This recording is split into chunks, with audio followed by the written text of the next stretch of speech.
Ravi de vous retrouver encore sur cette chaîne. Nous sommes sur Parole véritable. Prions d'abord.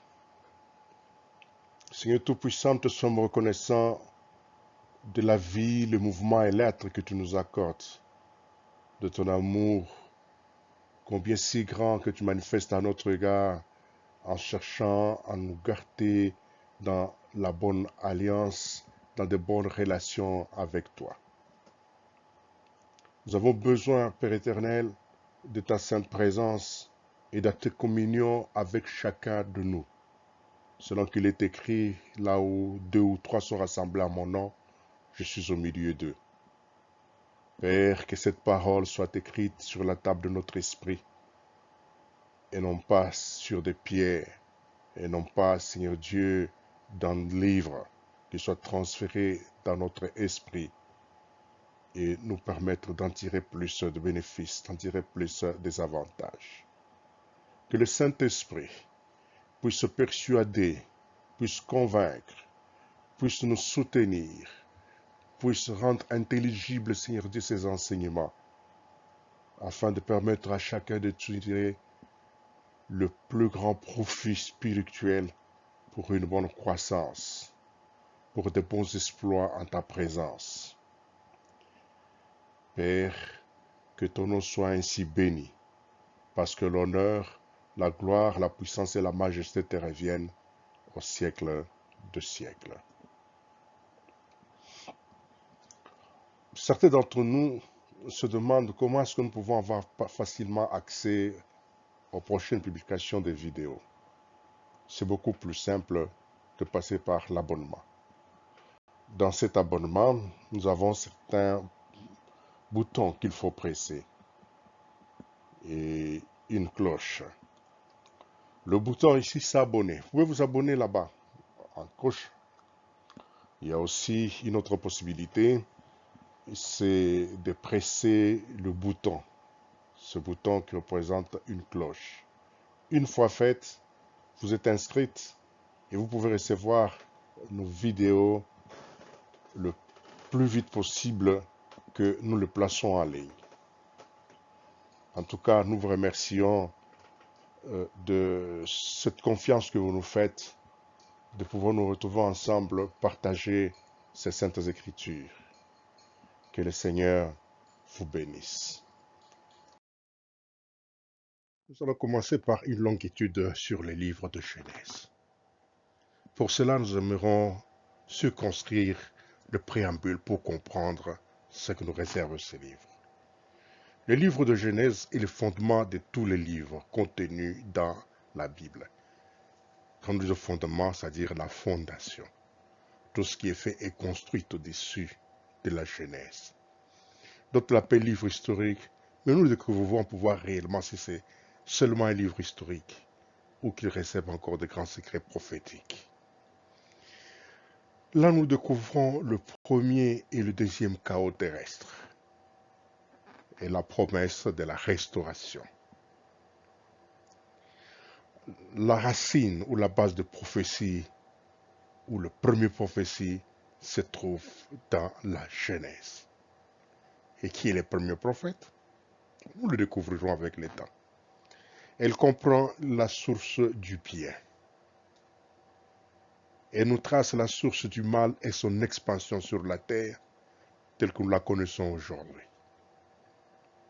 Ensuite vient la répression du mal dans le présent et le futur, en se basant aussi sur ce qui a été cette répression dans les temps de que la Genèse nous donne, le temps de Noé et les autres temps. La Genèse nous présente la racine des alliances entre Dieu et ses créatures, fondées sur le bien. Et ensuite, nous avons le prototype d'homme agréable à Dieu. Voilà la beauté de ces livres de la Genèse. Dans cette série des études des Saintes Écritures que nous avons ici, c'est dans Genèse, chapitre 1er, verset à 5. Nous allons parcourir ensemble ces 5 premiers versets du premier chapitre de Genèse et voir la profondeur que ceci nous donne pour notre vie présente et future.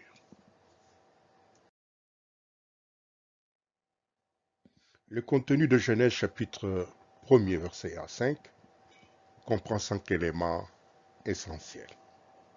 Au commencement, Dieu créa les cieux et la terre. Deuxièmement, la terre était informe vide. Il y avait des ténèbres à la surface de l'abîme, et l'Esprit de Dieu se mouvait au-dessus des eaux. Troisième, Dieu dit que la lumière soit, et la lumière fut. Quatrième, Dieu vit que la lumière était bonne, et Dieu sépara la lumière d'avec les ténèbres. Dieu appela la lumière jour, et il appela les ténèbres nuit. Ainsi il y eut un soir, et il y eut un matin. Ce fut le premier jour.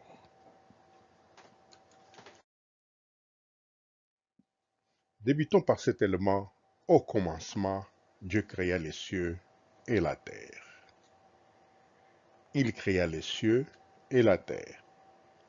Nous avons deux choses ici, les cieux, et la deuxième chose, la terre. Au commencement, Dieu créa les cieux et la terre. Au Genèse chapitre 1er, verset 1, nous lisons, au commencement, Dieu créa les cieux et la terre. Il s'agit d'une introduction, c'est-à-dire au début, à l'alpha. Dieu est l'auteur de la création. Il créa les cieux et la terre. Dans le livre de Genèse, on va nous donner beaucoup plus de détails sur la terre, la deuxième partie, et pas sur les cieux. Et la terre, elle va beaucoup nous concerner, parce qu'elle doit être donnée à la responsabilité de l'homme. En lisant Jean chapitre 1er, verset 1 à 3, il est dit au commencement était la parole, et la parole était avec Dieu, et la parole était Dieu. Et elle était au commencement avec Dieu. Toutes choses ont été créées par elle, et rien de ce qui a été créé n'a été fait sans elle. Au commencement, Dieu créa les cieux et la terre. Toutes choses ont été créées par elle, donc par la parole, et rien de ce qui a été fait n'a été fait sans elle.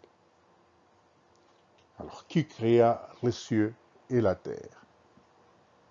La parole. Elle était au commencement, la parole était avec Dieu, et la parole était Dieu. Il y a deux termes ici qui sont différents. La parole était avec Dieu, et la parole était Dieu. Les deux dieux sont différents.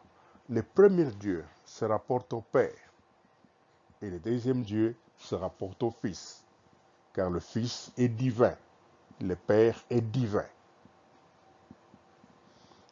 Alors, au commencement, la parole était avec Dieu. Et au commencement, cette parole a créé les cieux et la terre. Toutes choses ont été faites par elle, et rien de ce qui a été fait n'a été fait sans elle. Hébreux chapitre 1er, verset 8 dit ceci, « Mais il a dit au Fils, ton trône, ô Dieu, est éternel. Le sceptre de ton règne est un sceptre d'équité. Et encore, toi, Seigneur, tu as au commencement fondé la terre, et les cieux sont l'ouvrage de tes mains. » Et les cieux sont l'ouvrage de tes mains. Alors Dieu est en train de parler au Fils. Il lui dit, ton trône, ô Dieu, est éternel. Le sceptre de ton règne est un sceptre d'équité. Et encore toi, Seigneur, tu as au commencement fondé la terre, et les cieux sont l'ouvrage de tes mains. Notre vie est d'abord fondée sur la reconnaissance de Dieu. Parce que s'il n'y a pas de Dieu, notre vie n'a pas de sens d'être. Nous vivons, nous espérons, parce que Dieu est vivant. parce que Dieu a créé les cieux et la terre, parce que Dieu est avec nous, parce que Dieu est notre Père. Au commencement était la parole, donc nous pouvons dire au commencement était Jésus-Christ, et Jésus-Christ était avec Dieu, et Jésus-Christ était Dieu. Jésus-Christ était au commencement avec Dieu. Et toutes choses qui ont été faites par Jésus-Christ, et rien de ce qui a été fait n'a été fait sans Jésus-Christ. Voilà comment nous pouvons comprendre dans le livre de Jean chapitre 1er, versets 1 à 3. Tout comme aussi dans l'hébreu, le Père rend témoignage au Fils, il dit au Fils, ton trône, ô Dieu, est éternel, et le sceptre de ton règne est ainsi de quitter. Et encore toi, Seigneur, tu as au commencement fondé la terre. Donc tu as au commencement créé la terre. Et les cieux sont l'œuvrage de tes mains. Et les cieux sont l'œuvre de ta création. Et c'est le Père qui rend témoignage au Fils. Le Dieu que nous servons a un Fils, et ce Fils, c'est Jésus-Christ, en qui nous nous identifions et par qui nous sommes enfants de Dieu, car Jésus-Christ étant notre aîné, étant le premier-né. Sans existence de Dieu, il n'existe pas de foi. Que quelqu'un puisse dire que Dieu n'existe pas, ça ne l'engage que lui-même. Mais nous, pour nous, Dieu existe, il créa les cieux et la terre. Si pour toi tu peux dire ce qu'ils pensent, ça ne les engage que même. Ça, c'est notre foi. Nous respectons la leur et qu'ils respectent aussi la nôtre, où nous disons Dieu est notre Père, qu'il a des fils, nous sommes ses enfants.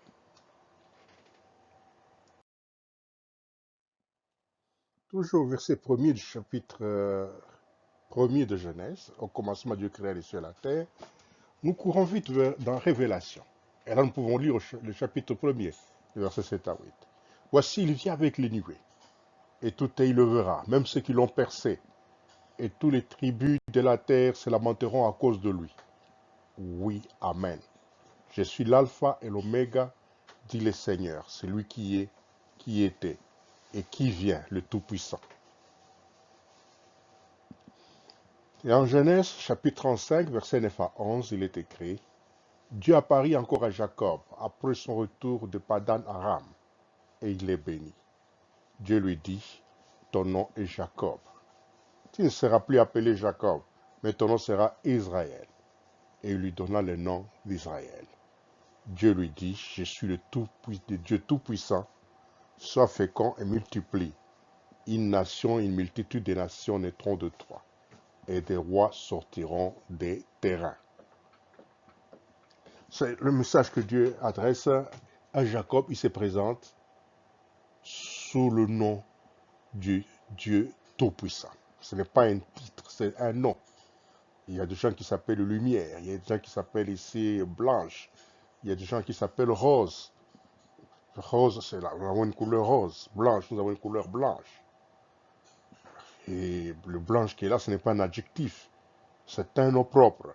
Et Dieu a un nom propre, qu'il donne à Jacob son nom, le Dieu Tout-Puissant.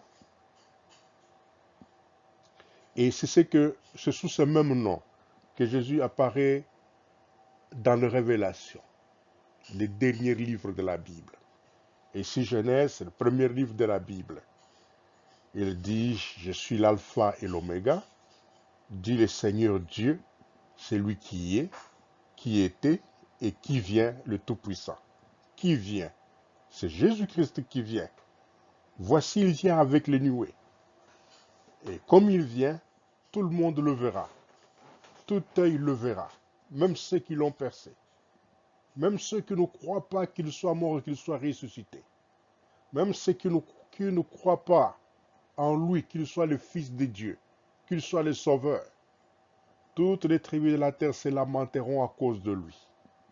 Parce qu'ils verront que ce sera trop tard, parce qu'il a toutes les preuves pour dire, j'étais mort, voilà les preuves que j'ai ici. Pourquoi n'avez-vous pas crié à moi? Pourquoi ne m'avez-vous pas servi? Et ceux qui n'auront pas crié en lui qui ne l'auront pas servi, mais vont partir à la perdition. Et pour cela, on dit, toutes les tribus de la terre se lamenteront à cause de lui. Il vient.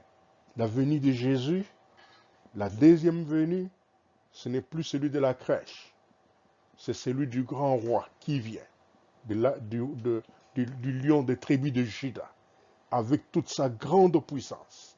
On dit, il vient avec les nuées, avec sa grande puissance, sa grande armée. Et c'est un jour terrible. Tout œil le verra. Mais ceux qui le contestaient, qui le mettaient en doute, qui préféraient autre chose, oui, qu'on est libre de faire autre chose. Ces jours-là, toutes les tribus de la terre, toutes les nations, tout le peuple de la terre vont pleurer, vont, vont être dans la profonde tristesse à cause de Jésus-Christ. Et il se présente, celui qui vient sous le nuée, qu'il est l'alpha et l'oméga. On dit le Seigneur Dieu. Donc c'est Jésus-Christ qui est le Seigneur Dieu. Jésus-Christ qui est, qui était et qui vient. Et Jésus-Christ le Tout-Puissant.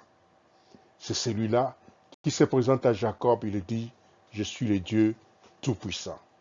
Il est le même hier, aujourd'hui, éternellement. Il n'a pas chanté, il n'a pas changé. Il était au commencement, il est aussi la fin. Il est l'alpha et il est l'oméga. Dieu qui créa les cieux et la terre était venu parmi nous, parmi les êtres humains. L'on l'a méconnu, l'a crucifié. Mais on attend quel autre Messie qui puisse venir. Voici le Messie qui vient, tout œil le verra. Même ce qu'il avait percé, mais c'est ce qu'il avait cloué à la croix de Golgotha, ensemble avec Pilate et les autres. Ils les verront. Ils les verront. Et ça sera trop tard, parce qu'ils diront, mais si on le savait, mais c'est maintenant qu'il faut le savoir, qu'il est le Fils de Dieu. L'élément suivant est la terre était informe et vide. Il y avait des ténèbres à la surface de l'abîme, et l'Esprit de Dieu se mouvait au-dessus des eaux. La terre était en chaos, en tohu-bohu. La terre était informe et vide. Et on explique en quoi consiste le fait d'être informe et vide. C'est qu'il y avait des ténèbres, de l'obscurité à la surface de l'abîme. Et l'Esprit de Dieu s'est mouvé au-dessus des eaux. Pas en dessous des eaux, pas dans les eaux, mais au-dessus des eaux. Et ça pouvait être une prospection. Et en se mouvant au-dessus des eaux, il pouvait avoir un rapport. Ceux qui se sont rendus compte que la terre était informe et vide, était en une situation chaotique, ce que nous appelons le premier chaos. Et à ce premier chaos, Dieu va chercher à apporter une solution. C'est ce que nous avons de la création de tous les éléments constituants de la terre. La terre, Dieu l'avait créée, elle existait, elle était informe et vide. Dieu n'a pas créé la terre pendant 7 jours. On ne sait pas quand le temps a pris de cette création de la terre et l'étape suivante de celui de remplir la terre. Parce que la terre ici, elle n'a pas de forme, elle est vide, il faut la combler, il faut lui donner du forme, il faut lui donner de l'esthétique, de la beauté, d'une bonne structure. Et il y a des ténèbres, il faut donner une solution. Faut-il avoir toujours des ténèbres à la suite de l'abîme? Et l'Esprit de Dieu doit toujours continuer à se mouver au-dessus des eaux. Ça, nous allons découvrir dans cette suite.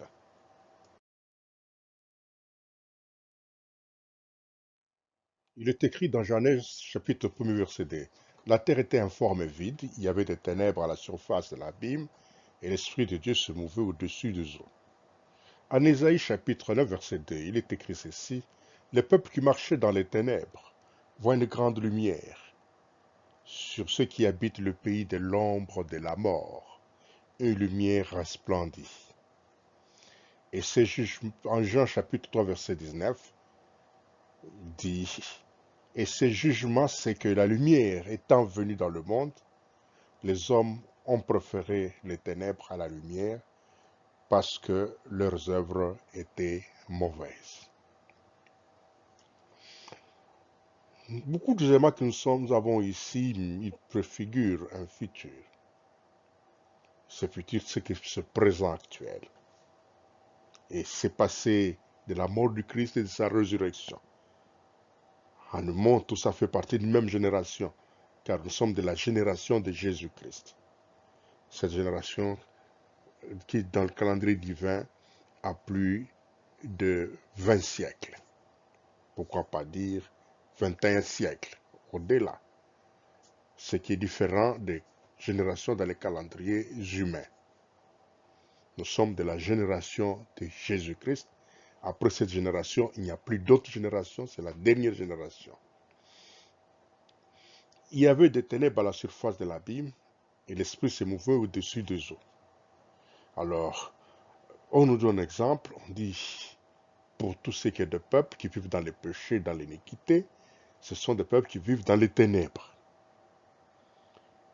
Et ces peuples qui vivent dans les ténèbres, ils sont en train de voir une grande lumière. Et ce peuple habite les pays de l'ombre de la mort, les ténèbres. Les ténèbres, c'est lié à la mort. Il n'y a pas la vie lorsqu'on a des ténèbres. Il faut qu'il y ait la lumière qui resplendisse pour donner la vie. Il y a de ténèbres à la surface de la terre, ça ne réjouit pas Dieu de voir la lumière à la surface de la terre. Tu as besoin de voir la lumière venir à la surface de la terre. Vois une grande lumière sur ceux qui habitent les pays de l'ombre de la mort. Aujourd'hui, la terre, elle est dans une profonde obscurité. Qu'on ne se trompe pas, quand l'on regarde avec les yeux physiques, chaque matin et après-midi, le soir, nous avons des lumières qui éclairent toutes nos rues, toutes nos avenues. Nous croyons que la terre est éclairée. Spirituellement, la terre n'est pas éclairée. La terre est dans de profondes ténèbres. Des guerres par-ci, par-là. Des haines claniques. Des haines dans les familles. Des haines au niveau intertribal. Nous avons des haines régionales.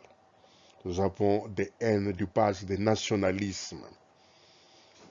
Nous avons des haines basées sur les croyances, des haines basées sur la connaissance, basées sur la race, des haines basées sur les différences de langues. Tout ça, c'est des ténèbres. Le manque d'amour, le manque de pitié, de pardon, de combats multiples pour pouvoir arracher ceci-là à son frère, s'en réjouir, se réjouir du malheur de son frère. Et quand on voit que son frère est heureux, cela provoque de la haine, de la colère. Et ça, ce sont des ténèbres. Les peuples qui marchaient dans les ténèbres, dans tel type de vie, voient une grande lumière. Sur ceux qui habitent les pays de l'ombre de la mort, cette lumière resplendit. Et cette lumière, c'est Jésus-Christ. Il a besoin d'apporter cette lumière dans ces ténèbres, parce que la mort règne. Aujourd'hui, la mort règne sur la terre. Non seulement la mort physique, mais la mort aussi spirituelle. La terre est pleine de cadavres ambulants qui se saluent bonjour, qui se donnent de souhaits, des meilleurs vœux, qui se donnent de souhaits, de succès. Mais au regard de Dieu, ce sont des morts, des gens qui sont dans les ténèbres. Et Dieu regarde, quand il nous voit que nous sommes sous la puissance de la mort, nous sommes réellement sans forme, nous sommes vides. Ça signifie quoi? Qu'il y a des ténèbres à la surface de l'abîme, au fond de nos vies. Mais l'Esprit de Dieu est en train de se mouvoir au-dessus de nous. Il nous observe, il nous voit, il sait que nous sommes dans les ténèbres, dans l'obscurité. Il y a un besoin.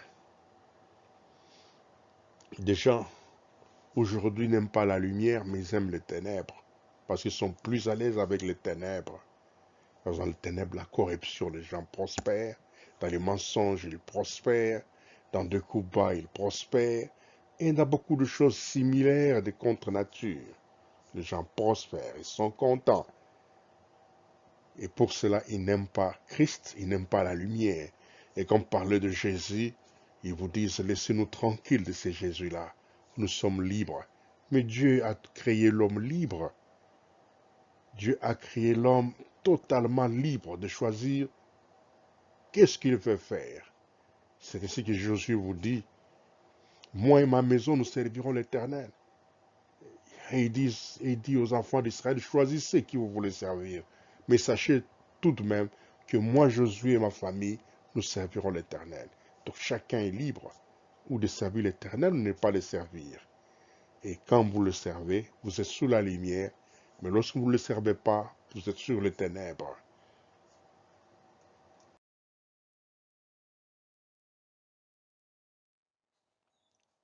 Il y avait des ténèbres à la surface de l'abîme.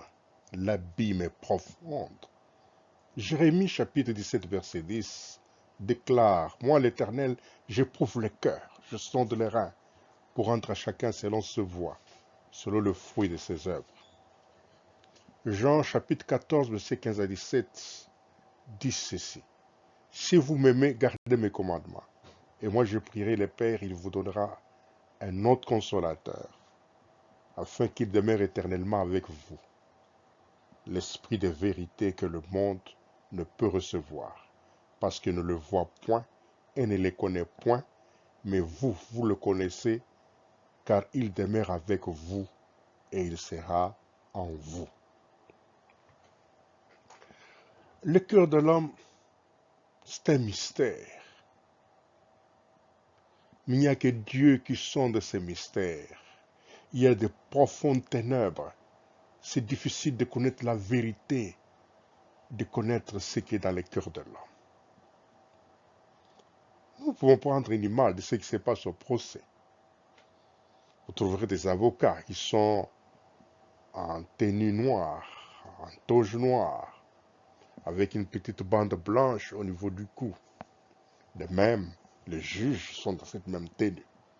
Qu'est-ce que cela veut dire? Que les ténèbres sont plus profondes et nous avons une lumière qui est encore la petite, peut-être, qui pourrait nous permettre de comprendre dans l'entièreté. Il faut faire des investigations, utiliser plusieurs moyens, utiliser des technologies sophistiquées pour parvenir à voir la lumière, la vérité dans l'affaire qu'on tente de juger. Et le procès peut prendre 2 ans, 5 ans pour qu'on arrive à la vérité. Et surtout quand le coupable, il vous dit que je ne suis point coupable. Ça devient compliqué, difficile. Mais quand le coupable dit oui, il est vrai que je suis le coupable, ça devient beaucoup plus simple. Alors pour ce qui est du cœur de l'homme, qui est une profondeur de ténèbres, qui est une profondeur de secret, il n'y a que Dieu seul qui peut arriver à détecter, qui peut arriver à identifier le mal qui est dans l'homme. Et lorsqu'il fait ça, il rend chacun selon sa voie, selon le fruit de ses œuvres, lesquelles elles peuvent être bonnes ou mauvaises. Suis-je dans les ténèbres? Suis-je plein de ténèbres? Est-ce que je marche dans les ténèbres? Est-ce que nous marchons dans les ténèbres? Est-ce que nous marchons dans les péchés, dans la corruption, dans l'iniquité, dans les différences?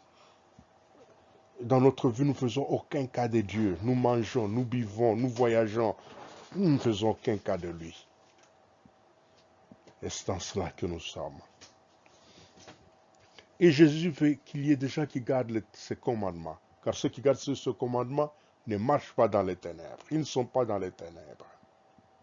Et on dit, l'Esprit de Dieu se mouvait au-dessus des eaux. L'Esprit de Dieu, c'est le Saint-Esprit. Il s'est mouvé au-dessus des eaux. Aujourd'hui, le Saint-Esprit ne veut plus se mouvoir au-dessus des eaux, il veut vivre, être en nous. Ce que Jésus dit, je prierai le Père et il vous donnera un autre consolateur afin qu'il demeure éternellement avec vous. L'Esprit de vérité que le monde ne peut recevoir parce qu'il ne les voit pas et ne les connaît point, mais vous le connaissez car il demeure avec vous et il sera avec vous. Le Saint-Esprit, Jésus-Christ, l'envoie seulement à ceux qui lui appartiennent.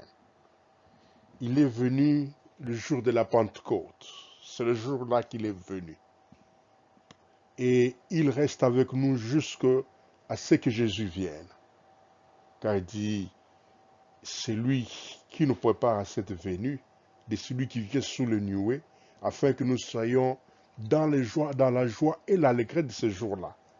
Mais ceux qui ne sont pas préparés, qui ne les connaissent pas, se lamenteront, seront dans l'amertume, puis ce serait déjà trop tard pour eux. Le Saint-Esprit de vérité, que le monde ne peut recevoir. C'est si quelqu'un arrive et dit, je suis Jésus, je suis le représentant de Jésus, je suis le nouveau Jésus. On a vu beaucoup de Jésus qui sont apparus par-ci, par-là, et déjà les ont même suivis en disant, le Christ est ici. Non, on ne peut plus encore voir le Christ. Il dit, si on vous dit qu'il est ici, n'y allez pas. Pourquoi? Parce qu'il nous a envoyé notre consolateur. Jésus-Christ était le premier consolateur qui est avec nous, qui est mort à la croix, qui nous a révélé que Dieu est notre Père. Et que nous devons prier, demander toutes choses à notre Père en son nom et que nous le recevrons. Parce qu'il veut que notre joie puisse être parfaite. Et en partant, il dit, je demanderai à mon Père de vous envoyer un autre consolateur. Alors s'il envoie un autre consolateur, nous n'avons pas besoin de successeurs humain, parce que le Saint-Esprit est présent. Ce n'est pas parce que nous ne le voyons pas, ce n'est pas parce que les gens ne le voient pas qu'il n'existe pas. Notre esprit existe, et pourtant nous ne le voyons pas. Qui est l'esprit de vérité. Le monde ne peut pas le recevoir, parce que pour le recevoir, il faut recevoir Jésus-Christ. Or, le monde rejette Jésus-Christ. Et le fait de le rejeter, il ne peut pas recevoir le Saint-Esprit, parce qu'il ne le voit point et il ne les connaît même pas.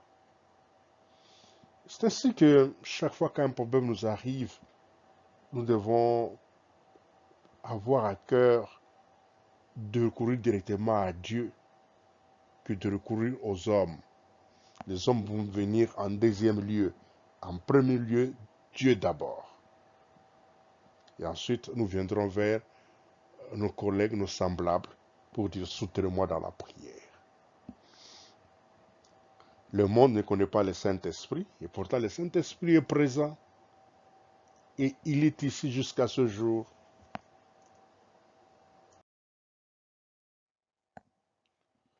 Lisons encore Romains chapitre 8, versets 26 à 27. De même aussi l'Esprit nous aide dans notre faiblesse, car nous ne savons pas ce qui nous convient de demander dans nos prières. Mais l'Esprit lui-même intercède par des soupirs inexprimables.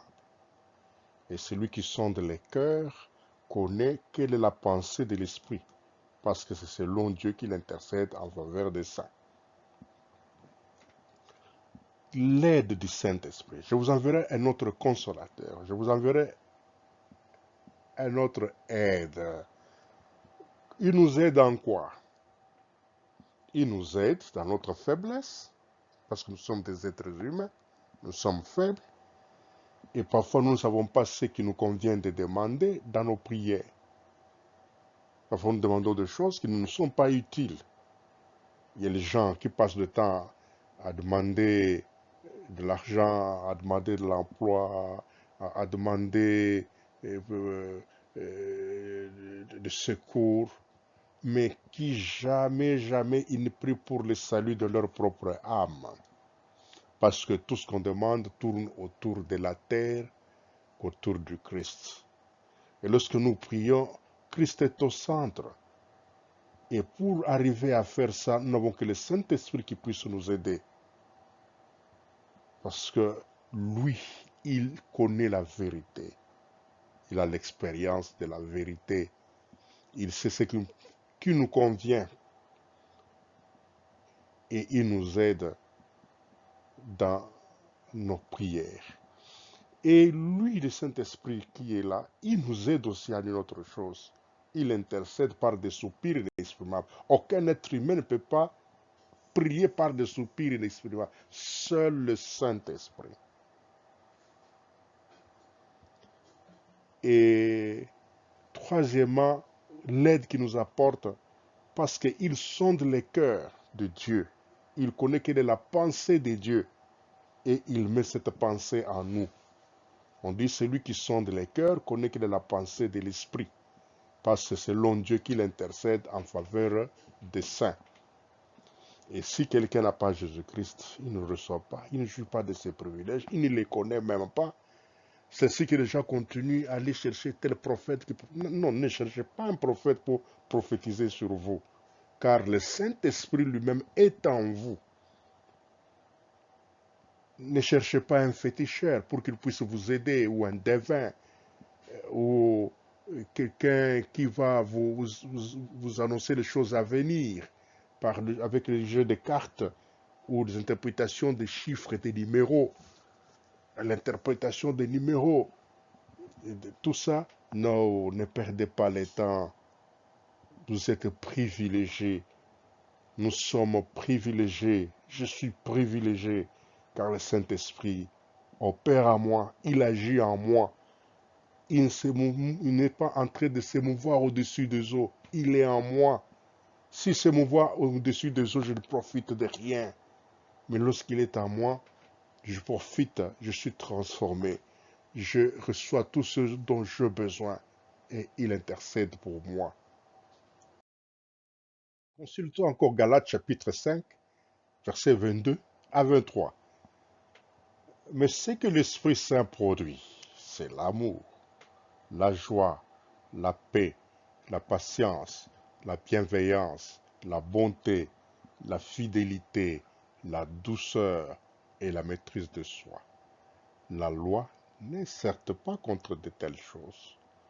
Et dans 1 Corinthiens chapitre 7, verset 7, je voudrais que tous les hommes fussent comme moi, mais chacun tient de Dieu un don particulier, l'un d'une manière et l'autre d'une autre. Mais le fruit, c'est que le Saint-Esprit produit en nous. Mais c'est merveilleux. Il produit l'amour. Il produit la joie, la paix, la patience, la bienveillance, la bonté, la fidélité, la douceur et la maîtrise de soi. Il n'y a pas de compétition, il ne produit pas de compétition en nous. Pour que nous soyons les plus forts par rapport aux autres, que nous puissions dominer les autres, que les autres nous soient assujettis, que les autres dépendent de nous. Le Saint-Esprit veut que les hommes deviennent autonomes, qu'ils deviennent responsables, pleins d'amour. Dieu est amour, plein de joie, même dans la souffrance, dans la douleur, dans la peine, même dans les épreuves. Il y a la joie, il y a la paix. Il dit, je vous donne ma paix, non pas comme le monde la donne. Recevez ma paix. Il y a une paix qui nous donne parce que nous sommes réconciliés avec Dieu. Nous ne sommes plus en guerre contre Dieu. Et quiconque n'est pas réconcilié avec Dieu, qui vit dans les ténèbres, dans le péché, il est en guerre contre Dieu, il a besoin de réconciliation avec Dieu. Et pour cela, le Saint-Esprit va lui produire la paix dès qu'il est réconcilié avec Dieu. La patience est importante. La patience, c'est-à-dire savoir souffrir en attendant. La bienveillance, la bonté, la fidélité, la douceur, la maîtrise de soi. On n'est pas des gens qui sont tirés à courant de vent, qui sont tirés à gauche, à droite, qui ne savent pas qu'est-ce qu'ils cherchent. Les gens vont d'assemblée en assemblée, plein de satisfaction parce que n'étant pas encore arrivés à la maîtrise de soi, ils ne sont pas arrivés à être maîtres d'eux-mêmes, avoir le plein contrôle de leur vie. C'est qu'il faut arriver à atteindre la stature d'homme spirituel, capable de contrôler sa vie libre, à qui on ne peut pas dire ne fais plus ça, ne fais plus ça, mais on est capable de marcher dans la lumière et de distinguer la lumière des ténèbres. Et Paul, qui expérimentait aussi ça, il dit, je veux que tout le monde soit comme moi. Quoique nous détenions des dons différents particuliers, l'autre d'une autre façon ou d'une autre manière, mais je voudrais que tous les hommes fussent comme moi.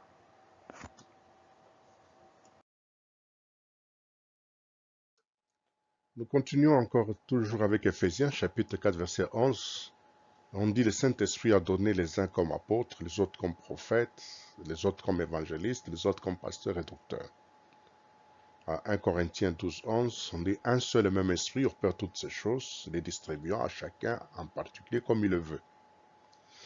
L'exercice de ministère ne peut pas être une promotion. Comme dans une compagnie, vous commencez par un poste de bas niveau et l'on augmente jusqu'à ce qu'on devienne PDG ou qu'on devienne directeur. Là, on parle de succession de chef de bureau, de chef de division, de chef de service, de directeur. Non, ce n'est pas ça. Quelqu'un qui est appelé évangéliste, il reste toute sa vie évangéliste.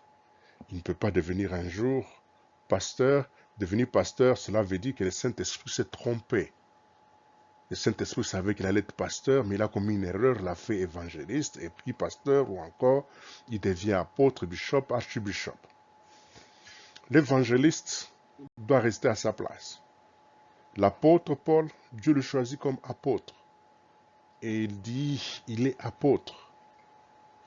Il n'aura pas de promotion pour devenir après un archiapôtre ou archibishop. Il reste apôtre.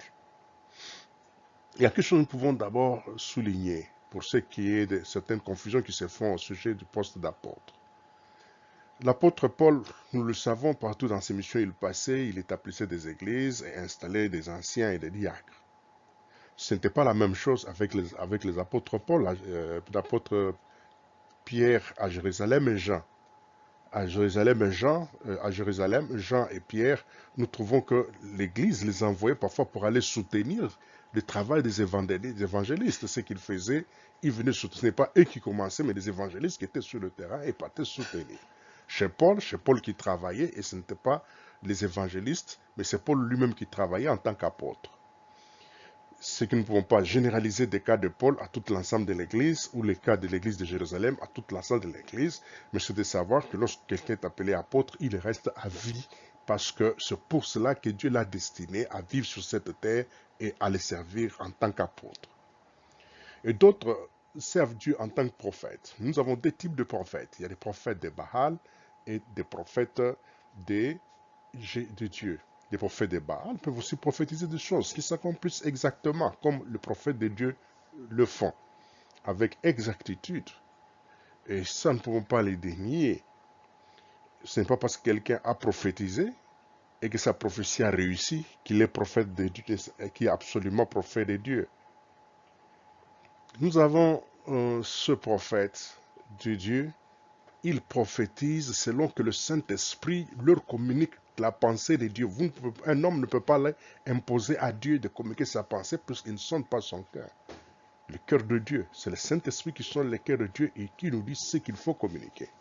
Il y en a qui pour prophétiser, ils doivent invoquer les morts, comme le cas de la femme qui a invoqué l'esprit de mort pour avoir une prophétie en faveur du roi Saül. Il y en a qui vont aller tomber en transe pour être en contact avec des esprits qui vont leur révéler des choses à venir, ce qui ne provient pas du Saint-Esprit. Il y en a qui mettent des tapis, quelqu'un s'assoit sur les tapis et en temps sur ces tapis, il commence à prophétiser. Et d'autres, il faudra qu'on puisse mettre certains types de chansons.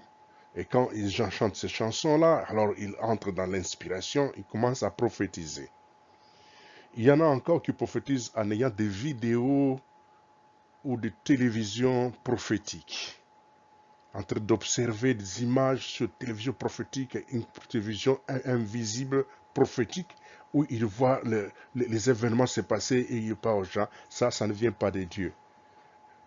de l'Apocalypse ou de la Genèse à l'Apocalypse, vous ne trouverez aucun prophète de Dieu qui a fait ce travail en se basant sur le fait de s'asseoir sur un tissu et d'avoir une télévision ou une vidéo prophétique pour pouvoir annoncer les choses à venir.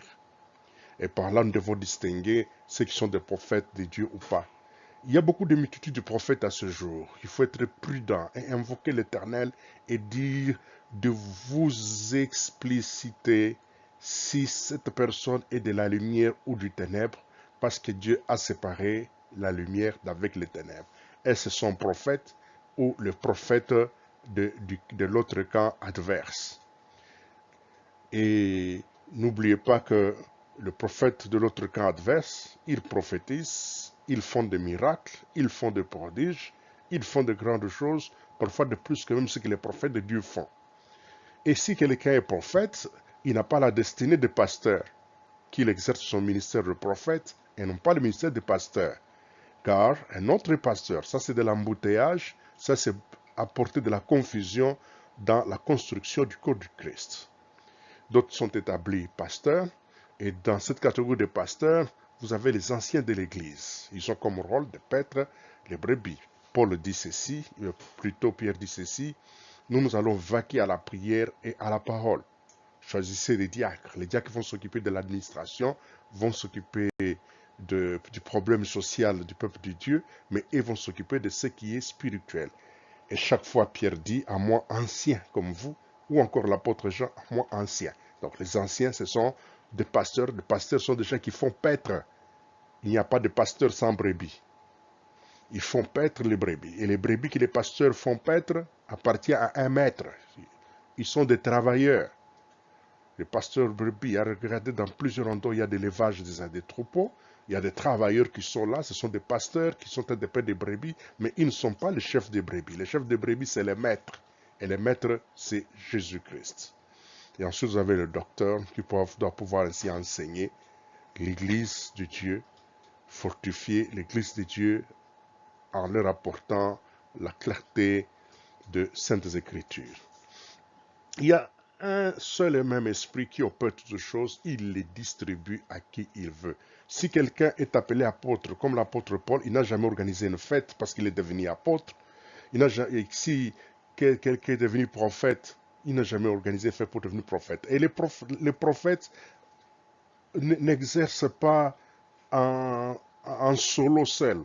Le ministère des prophètes s'exerce dans la communauté, pas à l'extérieur de la communauté. Quand ça s'exerce à l'extérieur de la communauté, ça ne concorde pas avec la volonté de Dieu, où l'on dit qu'il faut mettre le ministère des uns au service des autres. Et l'esprit et l'épouse disent viens, et celui qui entend dit viens, et que celui qui a soif vienne, que celui qui veut prendre de l'eau de la vie gratuitement. Jésus nous donne de l'eau de vie. Si quelqu'un ne veut pas boire à cette eau aujourd'hui, il va rester assoiffé toute sa vie, comme ce mauvais riche qui se jouissait de sa vie sur la terre, qui était très heureux de manger sur la terre, de boire du vin, de boire de liqueur, de whisky, et de boire de jus de bonne qualité, et l'autre manger de ce qui est tombé de la table. Mais à sa mort, il était assoiffé, et il demanda à Abraham s'il pouvait envoyer Lazare, lui faire tomber d'un fils qu'il ne goûte pas un verre d'eau, une goutte d'eau sur sa gorge. Les gens qui meurent sans Christ, sans Dieu, ils sont dans la souffrance atroce, ils sont dans une souffrance qu'on ne sait pas mesurer. Pour ne pas subir ces choses, Dieu nous a envoyé son Fils pour nous aider, nous sauver de cet amalgame. Et Lazare, le pauvre, lui était heureux dans le sein d'Abraham. Là-bas, les gens n'ont pas soif, parce qu'ils sont déjà rassasiés de Jésus-Christ qui est l'eau de vie. Et Jésus dit à la femme samaritaine, l'eau que moi je donne, si quelqu'un la boit, il n'en aura jamais soif. Et si vous prenez Jésus-Christ dans toute votre vie, après votre mort, vous n'aurez jamais soif. Mais ceux qui ne le prennent pas vont souffrir de soif éternelle, de souffrances éternelles, d'une faim éternelle. Aujourd'hui, l'occasion est donnée de se servir. L'occasion est donnée de tirer les bénéfices. Nous vous apportons un avertissement. Et cet avertissement est donné par notre Seigneur Jésus-Christ en Matthieu chapitre 24, versets 22 à 24. Il dit, « Et si ces jours n'étaient abrégés, personne ne serait sauvé. Mais à cause des élus, ces jours seront abrégés. Si quelqu'un vous dit alors, le Christ est ici, ou il est là, ne le croyez pas, car il s'élèvera de faux Christ et de faux prophètes. Ils feront des grands prodiges et des miracles au point de séduire, s'il était possible, même les élus. » Le Saint-Esprit est en train de travailler et les moments sont très très difficiles parce que la terre est sous le profondes ténèbres. Et ces profondes ténèbres se voient par ce que nous appelons de faux Christ, de faux miracles. Nous appelons de fake miracles, de fake Christ, de fake prophètes. Et vous avez toute une multitude de gens qui prophétisent. Ce n'est pas parce que quelqu'un prophétise une chose que ça arrive qu'il est réellement authentique, qu'il vient de Dieu. Il y a des prophètes du diable qui prophétisent aussi des choses qui s'accomplissent avec exactitude. Et nous ne reconnaîtrons pas directement un prophète parce que ce qu'il dit se passe. Il y a des prophètes, des faux prophètes qui vous annoncent des choses, qui reçoivent des informations des démons et qui vous parlent de choses qui vont arriver dans votre vie avec exactitude. Mais nous ne sommes pas de ceux qui vont aller chercher des représentants du Christ, de faux Christ, de faux prophètes, de faux apôtres, de faux bishops, de faux archbishops, pour aller le suivre. Non. Aujourd'hui, pour qu'un serviteur de Dieu puisse être considéré des puissants, il faut qu'il puisse faire des miracles dans son ministère, des prodiges. Faites attention. C'est par ces miracles, ces prodiges, que beaucoup sont séduits. Beaucoup sont séduits et ils perdent leur vie. Et le temps que la terre devait faire ne le fera plus. Le Seigneur a abrégé afin de sauver ceux qui lui appartiennent, afin de protéger ses enfants de la séduction qui vient. Parce que cette séduction est capable même de faire tomber les enfants de Dieu, les élus de Dieu. C'est terrible. Et celui qui fait ça a une expérience de faux, de faux, de faux. De génération en génération, il est fait, il est expérimenté. Et Jésus nous dit, ces jours seront abrégés. L'élément suivant est Dieu dit, que la lumière soit, et la lumière fut. Certainement Jean chapitre 1er verset 4, verset 5, 7 et puis 9 à 14. En elle était la vie, et la vie était la lumière des hommes. La lumière, lui, dans les ténèbres, et les ténèbres ne l'ont pas reçue. Cette lumière était la véritable lumière qui, en venant dans le monde, éclaire tout homme. Cette lumière était la véritable lumière qui, en venant dans le monde, éclaire tout homme. Elle était dans le monde, et le monde a été fait par elle, et le monde ne l'a point connue. Lisons encore d'une autre manière. En Jésus-Christ était la vie, et la vie était la lumière des hommes. La lumière, lui, dans les ténèbres, et les ténèbres n'ont pas reçu Jésus. Cette lumière était la véritable lumière qui, en venant dans le monde, éclaire tout homme. Cette lumière était la véritable lumière qui, en venant dans le monde, éclaire tout homme. Elle était dans le monde, et le monde a été fait par elle, et le monde ne l'a point connue. Jésus-Christ était dans le monde, et le monde a été fait par Jésus-Christ, et le monde n'a pas connu Jésus-Christ.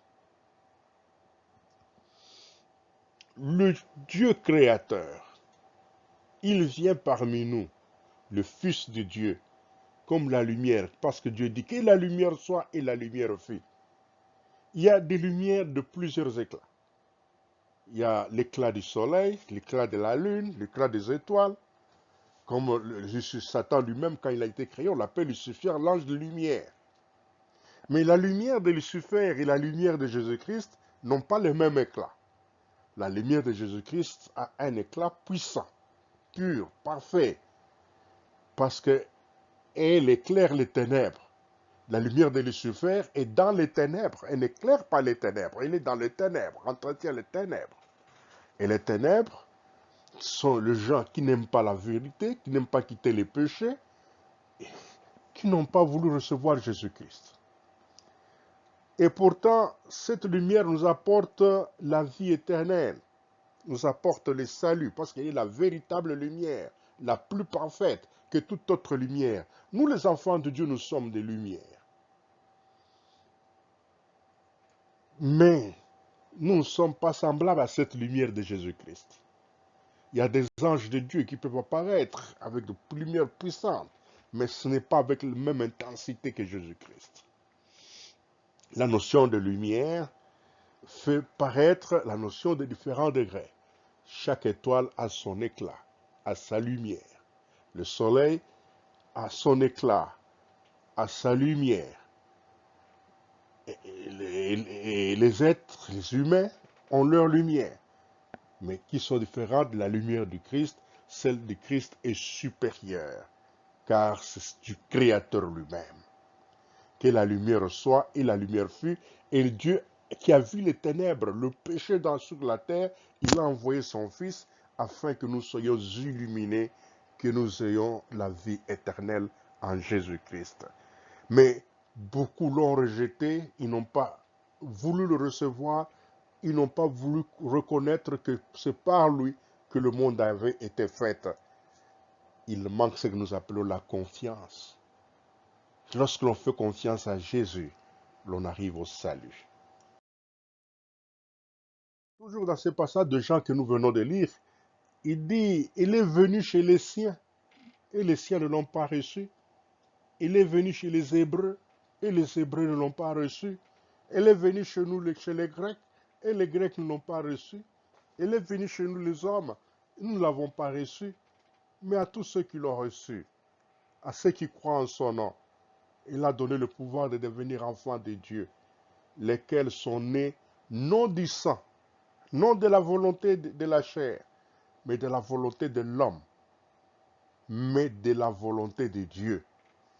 Et la parole a été faite chair, elle a habité parmi nous, pleine de grâce et de vérité, et nous avons contemplé sa gloire, une gloire comme la gloire du Fils unique venu du Père.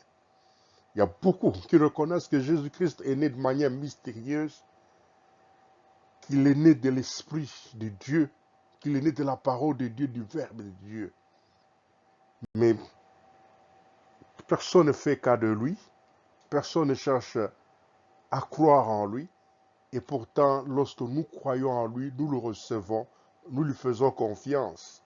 Nous devenons enfants de Dieu, non pas par la volonté de la chair ou du sang ou de l'homme, mais par la volonté de Dieu. Et par là, nous sommes appelés fils de Dieu. Quand vous dites que Dieu est Père et qu'il a des enfants.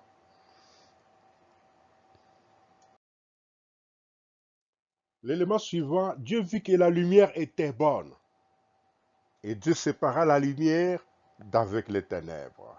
Ouf, que c'est beau ça, de voir que Dieu sépare la lumière des ténèbres, mais les hommes ne font pas attention à ça.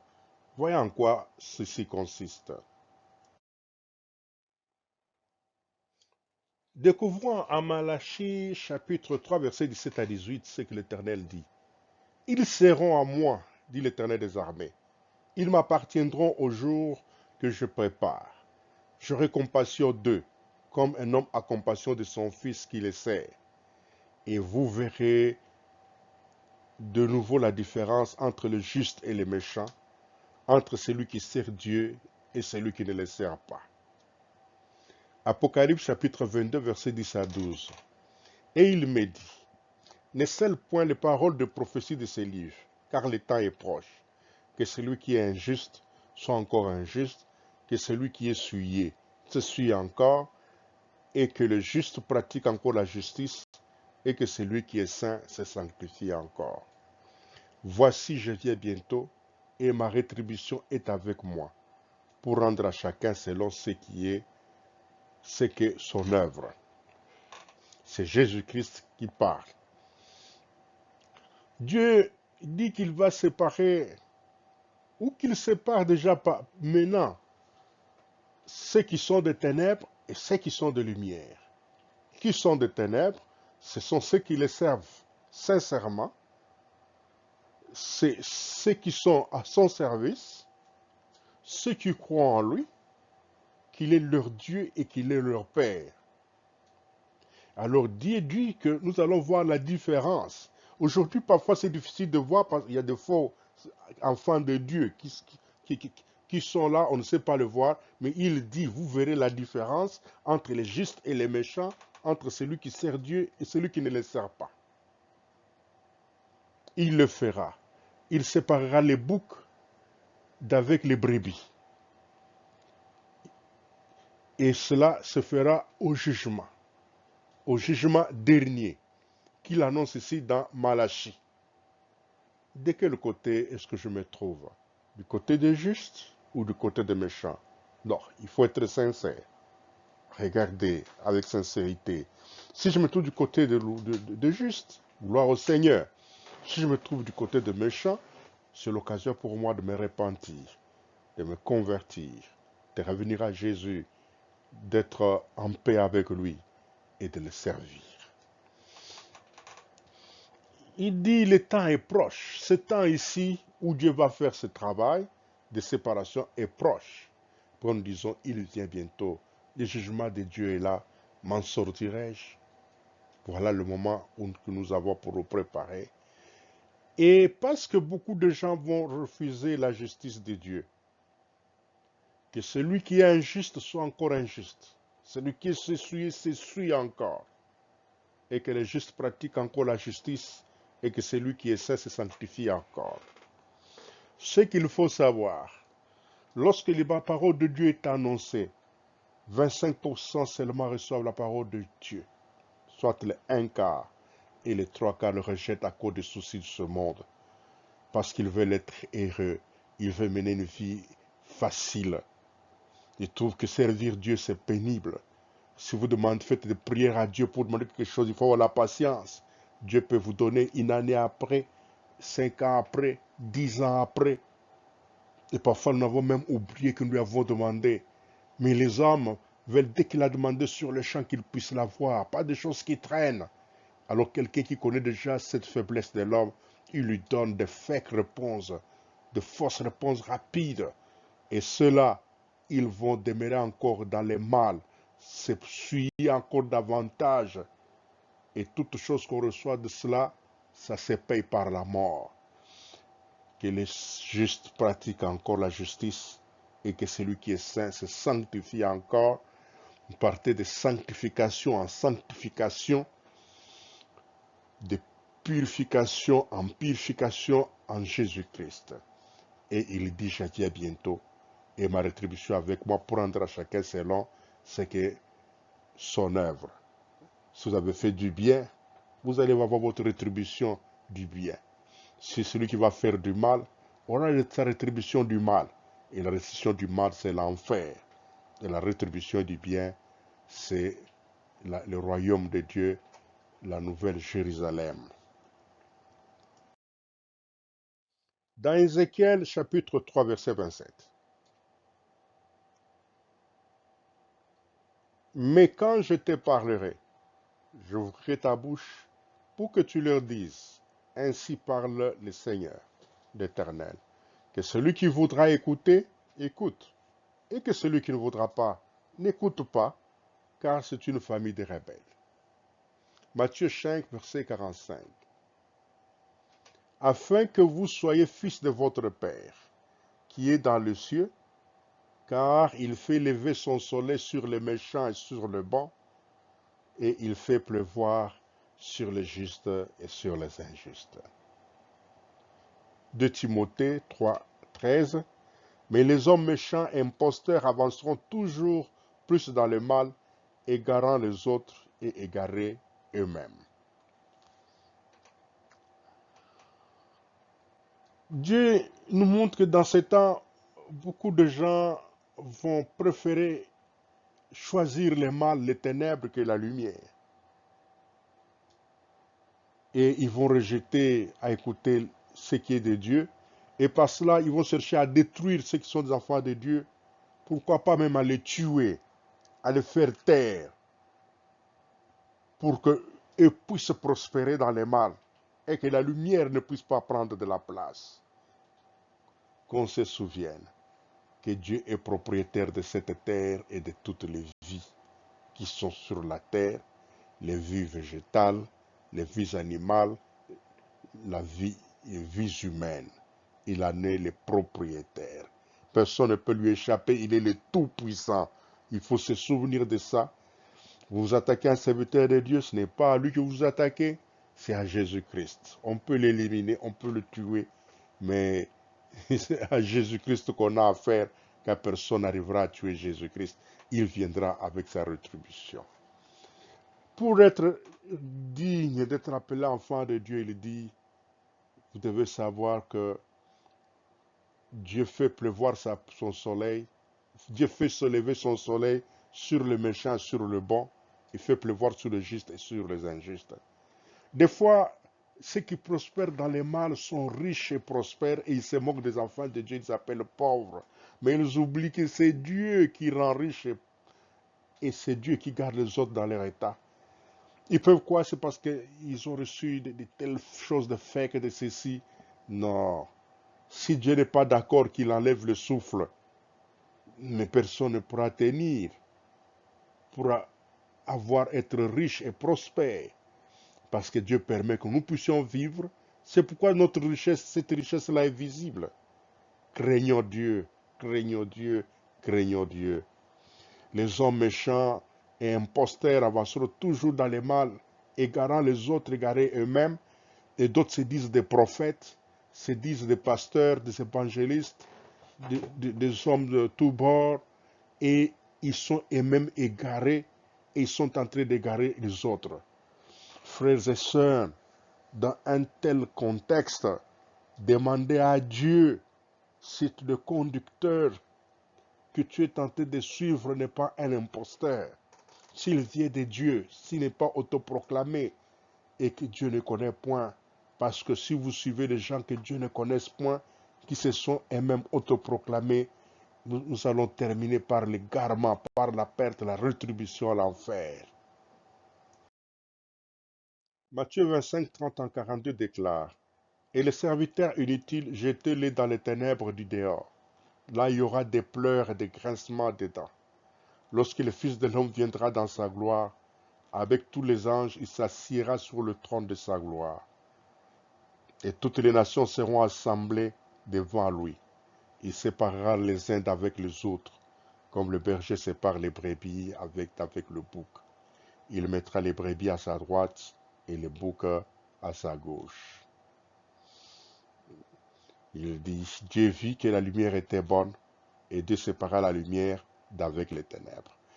Nulle part il a dit que Dieu vit que les ténèbres étaient bonnes. Dieu dit, il vit que la lumière était bonne. C'est que Jésus dit, il va séparer les brebis ce jour-là. Il va le mettre brebis à droite et les boucs à gauche. Et les boucs à gauche, ce sont des ténèbres, des enfants des ténèbres. Et les brebis à droite, ce sont des enfants de lumière. Et ils seront devant lui. Et il sera sur son trône pour porter ces jugements-là. Et tous ces serviteurs inutiles, ces boucs, vont être jetés dans les temps de feu, où ils souffriront d'éternité en éternité. Et si l'on jette là ce qui deviennent comme des déchets, et les temps de feu, nos poubelles, c'est en dehors de la ville, on ne garde pas les saletés à l'intérieur de la ville, on le récolte dans la ville pour le jeter dehors. Et quiconque n'a pas Christ, il est semblable à un déchet. Et quiconque a Christ, il est semblable à une vase d'honneur, à une vase d'or précieuse à son maître. Le Seigneur ajoute que sur son trône, il dira, alors le roi dira à ceux qui seront à sa droite, venez, vous qui êtes bénis de mon Père, Prenez possession du royaume qui vous a été préparé dès la fondation de la terre ou la fondation du monde. Car j'ai eu faim, vous m'avez donné à manger. J'ai eu soif, vous m'avez donné à boire. J'étais étranger et vous m'avez recueilli. J'étais nu et vous m'avez vêtu. J'étais malade et vous m'avez visité. J'étais en prison et vous êtes venu me voir. Les justes lui diront, Seigneur, quand avons-nous vu avoir faim et t'avons-nous donné à manger, ou avoir soif et t'avons-nous donné à boire? Oh, quelle surprise! L'on rend de grands services à l'Éternel sans s'en rendre compte parce que ça ne frappe pas à nos yeux. Chaque fois que nous faisons du bien à quelqu'un, chaque fois que nous faisons du bien à notre semblable, c'est à lui que cela est fait, parce que l'homme est créé à son image, à sa ressemblance. L'homme le représente et le Seigneur s'en souviendra.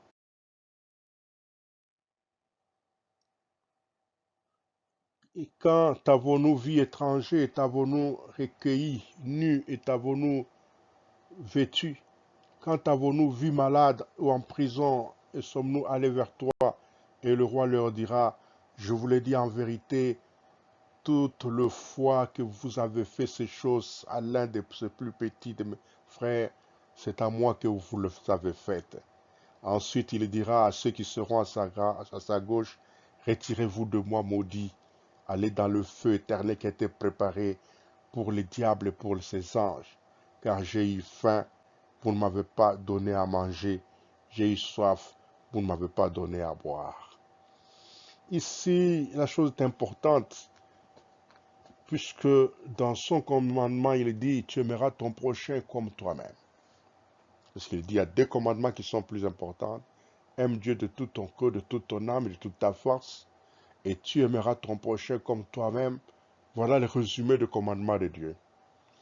Si je suis chef, responsable, et qu'un agent vient pour demander les services, dois-je demander les pourboires, la corruption?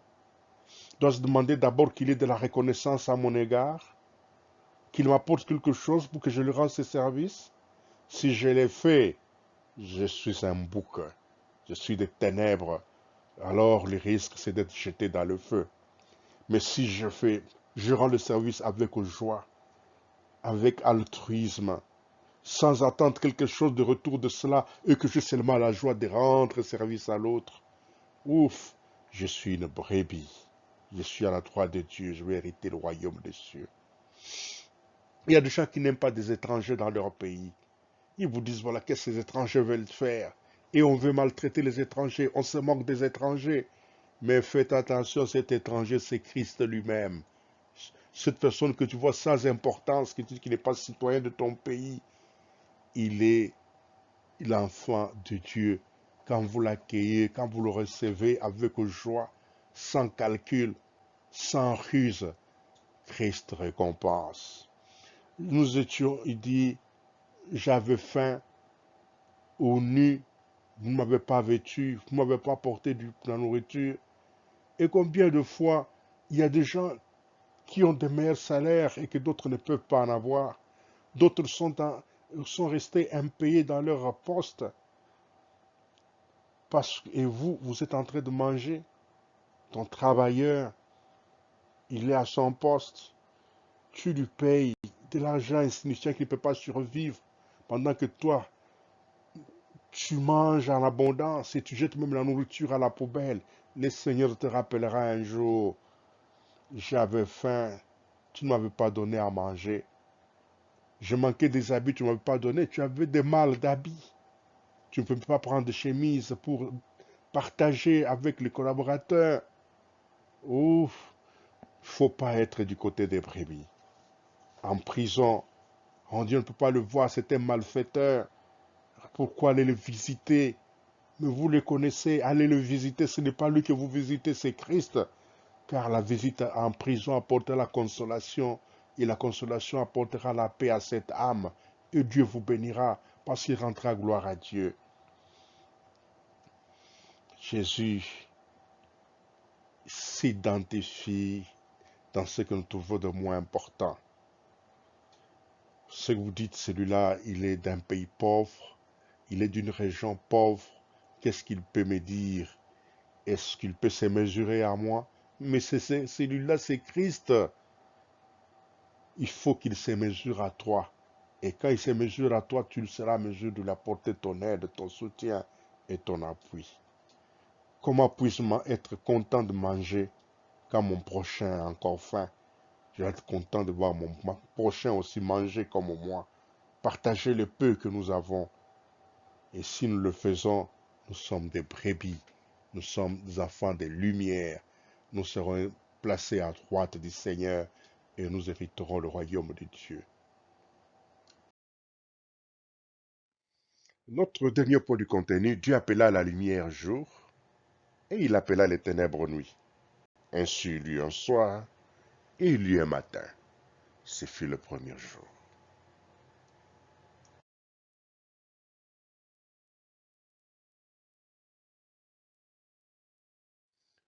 Lisons ensemble Deutéronome chapitre 30, versets 14 à 16. C'est une chose, au contraire, qui est tout près de toi, dans ta bouche et dans ton cœur, afin que tu la mettes en pratique. Vois, je mets aujourd'hui devant toi la vie et le bien, la mort et le mal. Et je te prescris, car je te prescris aujourd'hui d'aimer l'Éternel, ton Dieu, de marcher dans ses voies, d'observer ses commandements, ses lois et ses ordonnances, afin que tu vives et que tu multiplies, et que l'Éternel, ton Dieu, te bénisse dans le pays dont tu vas entrer en possession. C'est une chose qui est auprès de toi. Qu'est-ce qui est auprès de nous? Jésus-Christ. Il n'est pas loin. Il est tout près de moi. Il est dans ma bouche. La parole de Dieu, la lumière de Dieu, Jésus-Christ. Il est dans mon cœur. Et cette parole de Dieu, je dois pouvoir la mettre en pratique. Et quand je la mets en pratique, je deviens l'enfant de lumière. Et une insistance ici. Il appela la lumière jour et il appela les ténèbres nuit. Il n'y a pas de confusion, c'est très clair. Il y a une distinction claire, précise, qui est là. La lumière et les ténèbres, ils ne sont pas mélangés, ils sont séparés. Il n'y a pas de choses là qui sont tièdes, où l'on est chaud, où l'on est froid, et pas tiède. Et quand l'on est tiède, ça signifie qu'on appartient aux ténèbres. Je mets devant toi la vie et les biens, la mort et les mal. La vie, c'est la lumière. Le bien, c'est la lumière, la vie et les biens. La mort et les mal. Dieu dit au jardin d'Éden, où il avait mis cet arbre de la connaissance du bien et du mal. Regardez bien dans ce passage. Je mets aujourd'hui devant toi la vie et les biens, la mort et les mal. L'arbre de la connaissance du bien et du mal. Ou nous pouvons l'appeler l'arbre qui a produit la vie ou la mort. L'arbre de la vie ou de la mort. Le fruit qui apporte la vie ou qui apporte la mort. Si vous ne le mangez pas, vous avez la vie. Si vous le mangez, l'on a la mort. Je mets devant toi la vie et la mort. Quelqu'un ne peut pas être en même temps vivant, en même temps mort, physiquement. Quelqu'un ne peut pas être en même temps physiquement, spirituellement vivant et mort. Ou l'on est mort, ou l'on est vivant. C'est dichotomique. Ce que Dieu nous demande aujourd'hui, c'est de l'aimer. Et nous ne pouvons pas dire que nous aimons Dieu si nous n'arrivons pas à aimer notre prochain. Notre amour de Dieu envers Dieu se confirme lorsque nous avons l'amour envers notre prochain. Celui qui est devant nous, le misérable pauvre, la personne là de moindre importance. Cette personne qui ne peut pas nous rendre un service. Si je l'aide, il n'est pas à mesure de m'aider demain. Cette personne-là, C'est cette personne-là qu'il faut encore beaucoup plus aimer et rendre beaucoup plus de service à cette personne parce que en rendant service à ce gens, nous sommes en train d'investir au ciel. Et au jour de la venue de Jésus-Christ, nous aurons notre rémunération. Il dira, voilà, j'avais faim, j'avais soif, vous m'aviez donné à manger, vous m'avez donné à boire. Ne néglige personne, ne méprise personne. Ne soyez jamais arrogants, soyons humbles. Marchons dans les voies de Dieu et dans les commandements de Dieu. Les voies de Dieu sont là, aime ton Dieu de tout ton cœur, de toute ton âme et adore lui seul. Il y a des gens qui adorent une multiplicité de dieux. Ils partent au culte, ils chantent, ils dansent les cantiques dites des dieux. Ils rentrent à la maison et qu'est-ce qu'ils vont suivre? Des films pornographiques. Ils vont suivre des films malséants. Ils vont se mettre à écouter des chansons d'inspiration des ténèbres. Mais finalement, l'on n'aime pas l'Éternel. Et il est difficile de servir des maîtres à la fois. Ou l'on aimera l'un et l'on haïra l'autre. Mais c'est tout à fait possible parce que quand quelqu'un commence à les suivre pornographiques, et encore quand quelqu'un dit qu'on a des films de nudité de gens sur le YouTube, par-ci par-là, ou encore sur les social médias, les gens courent vite pour aller regarder ces nudités-là.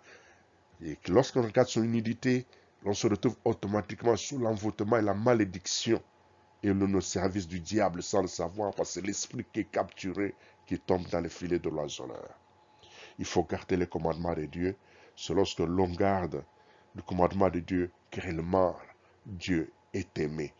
Dieu dit de Jésus dit que Dieu m'aime parce que je garde ses commandements, parce que j'accomplis sa volonté. Et nous allons dire que nous aimons Dieu parce que nous accomplissons sa volonté. Et lorsque nous aimons Dieu, nous sommes dans la lumière, nous sommes dans le jour et non pas la nuit. Mais ceux qui sont dans la haine, qui sont dans la duplicité, c'est ceux-là, ils sont dans les ténèbres, ils sont dans l'ennui.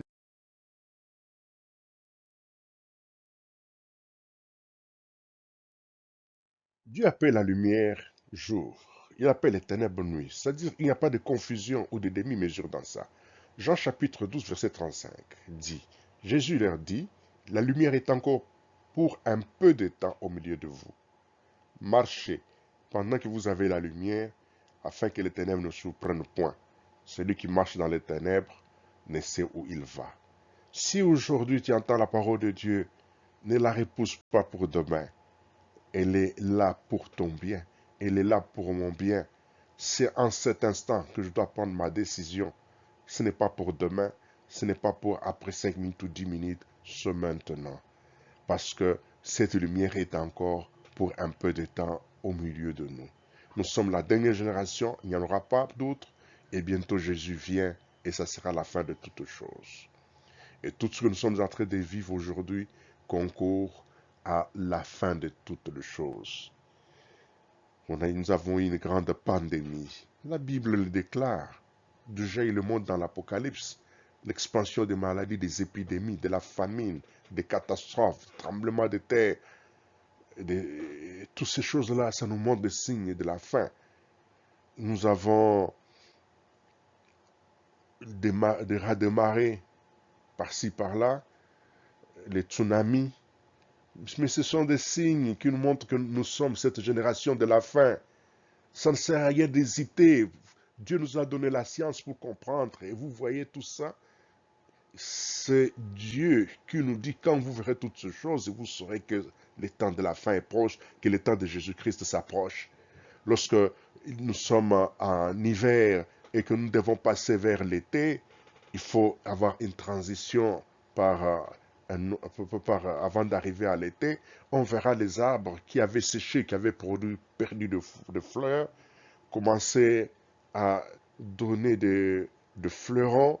Et par là, nous savons que l'hiver, nous savons que le printemps approche, que l'été approche,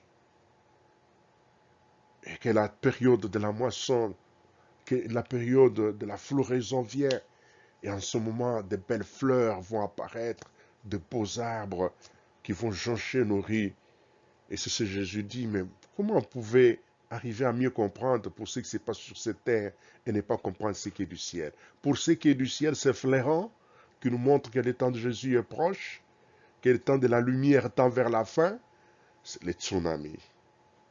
Nous avons des raz de marée, nous avons des hurricanes, nous avons des tremblements de terre, des épidémies, comme la pandémie qui est arrivée aujourd'hui de Covid-19 et qui a frappé toute la terre. Une réalité. Il y a eu aussi à un certain temps la peste qui avait frappé toute la terre au Moyen Âge. C'était toujours un signe pour ce peuple de cette génération-là. Dieu leur envoie la peste pour leur faire voir que le temps approche. Le calendrier de Dieu n'est pas notre calendrier. Peut-être nous disons que depuis qu'il a parlé à 21 siècles, il n'y a pas de changement. Nous sommes la dernière génération. Il faut que tout le monde passe ce qui était prévu, à passer leur vie sur cette terre et accomplir leur mission de Dieu sur cette terre, qu'ils viennent. Mais malheureusement, les hommes, dès qu'ils viennent sur cette terre, ils ne veulent pas accomplir la vision de Dieu. Ils ne veulent pas accomplir la mission de Dieu. La mission de Dieu, c'est d'être dans la lumière, d'être des enfants de lumière.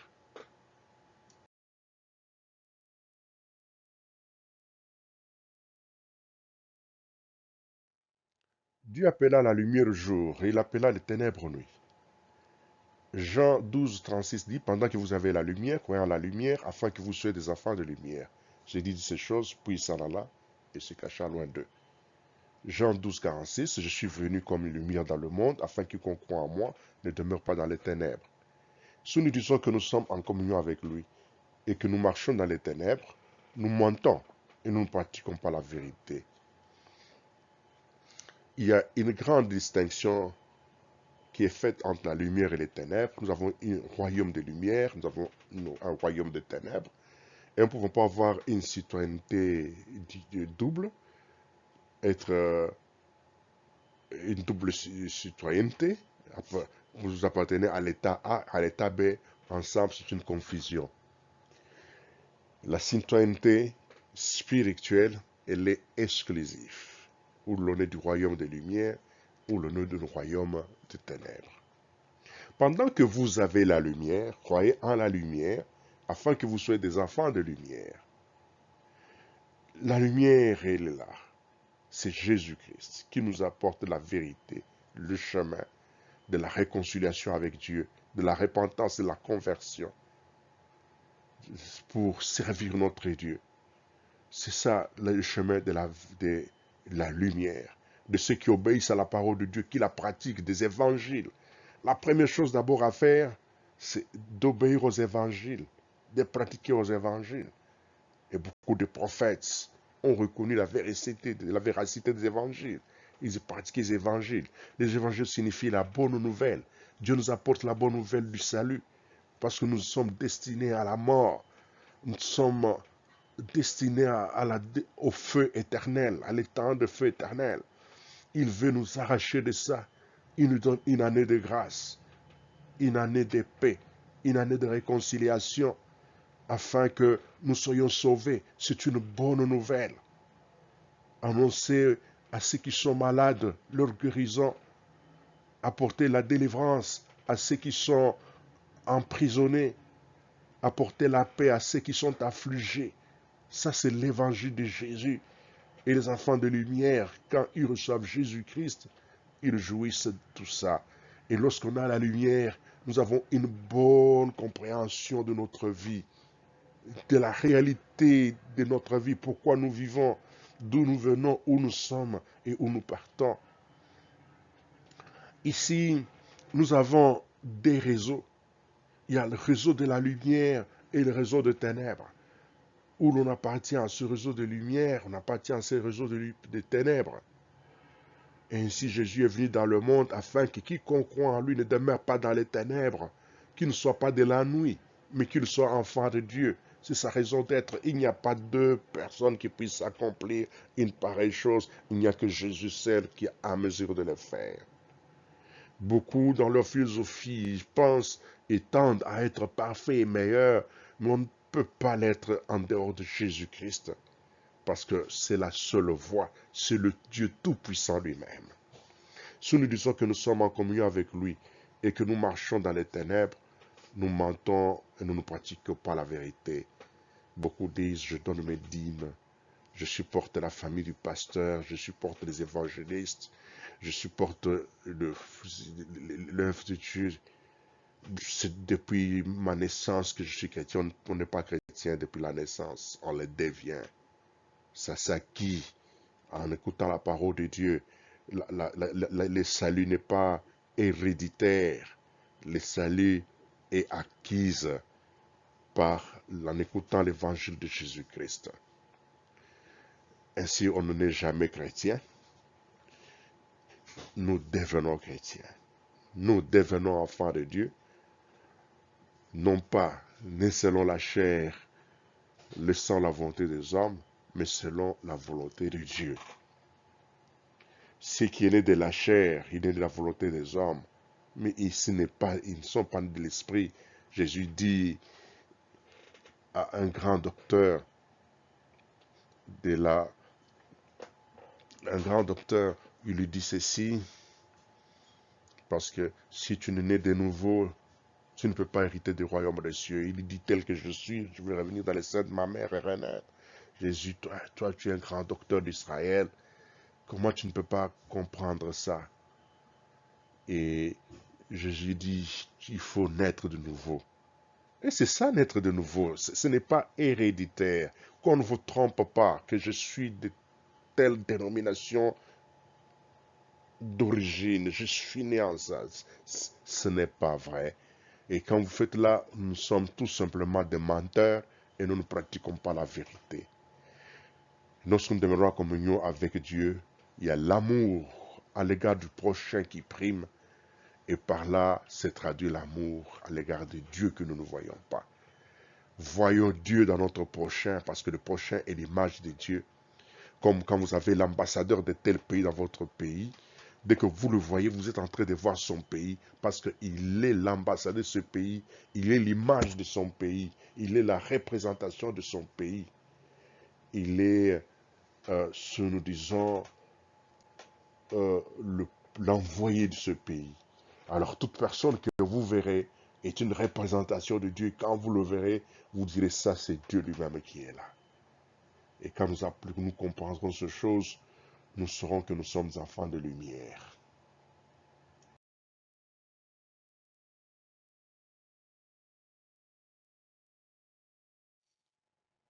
Nous avons une question que nous pouvons nous poser maintenant, que vous entendez ça, vous dites, mon frère, que dois-je faire?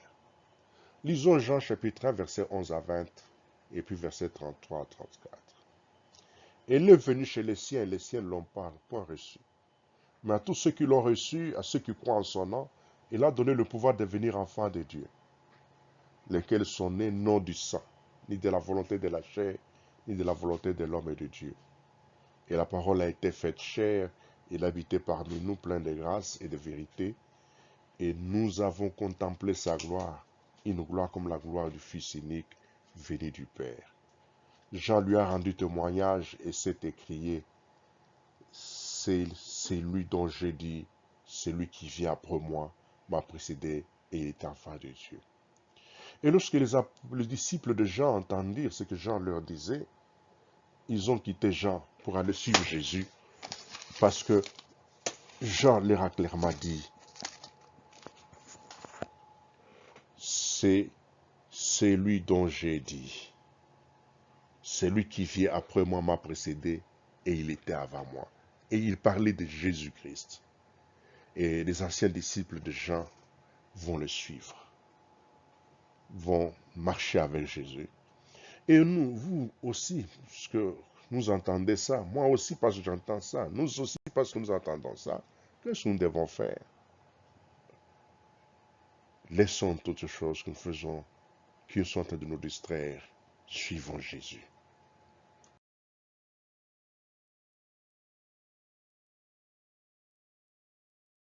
Jean chapitre 1, verset 11 à 20 et le verset 33 à 34, nous ajoutons, nous avons tous reçu de sa plénitude grâce pour grâce, car la loi a été donnée par Moïse, et la vérité et la grâce sont venues par Jésus-Christ. Voici les témoignages de Jean. Lorsque les Juifs envoyèrent de Jérusalem des sacrificateurs et des Lévites pour lui demander, « Toi, qui es-tu » Il déclara, et ne les nia point, il déclara qu'il n'était pas le Christ. Je ne le connaissais pas, mais celui qui m'a envoyé baptiser d'eau, celui-là m'a dit, celui sur qui tu verras l'Esprit descendre et s'arrêter, c'est celui qui baptise du Saint-Esprit. Et j'ai vu et j'ai rendu témoignage qu'il est le Fils de Dieu. Amen. Que devons-nous faire? C'est de nous approcher de Jésus, comme nous l'avons dit précédemment. Il est là, suivons-le. Il y a des signes qui sont très clairs sur lui. La loi et toutes les ordonnances qui sont venues par Moïse, mais la grâce et la vérité, c'est-à-dire la lumière, est venue par Jésus-Christ, non pas par Moïse. Moïse n'a pas apporté la lumière, Moïse a apporté la loi. C'est ainsi qu'en Jésus-Christ, en lui, nous avons sa plénitude grâce pour grâce. Et nous bénéficions de cette plénitude de sa grâce pour grâce. La grâce et la vérité sont venues par Jésus-Christ. La lumière, c'est par Jésus-Christ. La loi n'a sauvé personne, mais par la grâce, nous sommes sauvés. Car par la grâce, Dieu nous apporte le salut au travers de l'Évangile. Et nous devenons des enfants de lumière. Mais la loi ne fait pas des hommes des enfants de lumière. C'est la grâce de Dieu qui fait de nous des enfants de lumière. Non selon la chair, mais selon la volonté de Dieu. Jean, il est la voix qui crie dans le désert. Il n'est pas le Christ, il n'est pas le Messie, il n'est pas la lumière. Et il sait comment reconnaître la lumière. Car un message lui a été adressé. Tu verras l'Esprit de Dieu descendre et s'arrêter sur cet homme, sur un homme. C'est cet homme-là qui baptise du Saint-Esprit. Un être humain ne baptise pas du Saint-Esprit. C'est Jésus-Christ qui baptise du Saint-Esprit. C'est pourquoi il nous a envoyé le Saint-Esprit qui habite avec nous. Je parlerai au Père. Et il vous enverra un autre consolateur, le Saint-Esprit, que le monde ne connaît pas. Et j'ai vu, et j'ai rendu témoin qu'il est Fils de Dieu. Lorsque nous devenons des enfants de Dieu, nos yeux s'ouvrent. Et nous voyons toutes les choses clairement parce qu'il y a la lumière. Et nous confesserons que Jésus-Christ est le Fils de Dieu à la gloire du Père.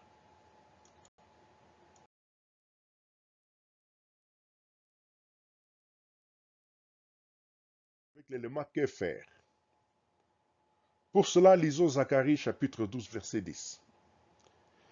Alors je répandrai sur la maison de David et sur les habitants de Jérusalem un esprit de grâce et de supplication.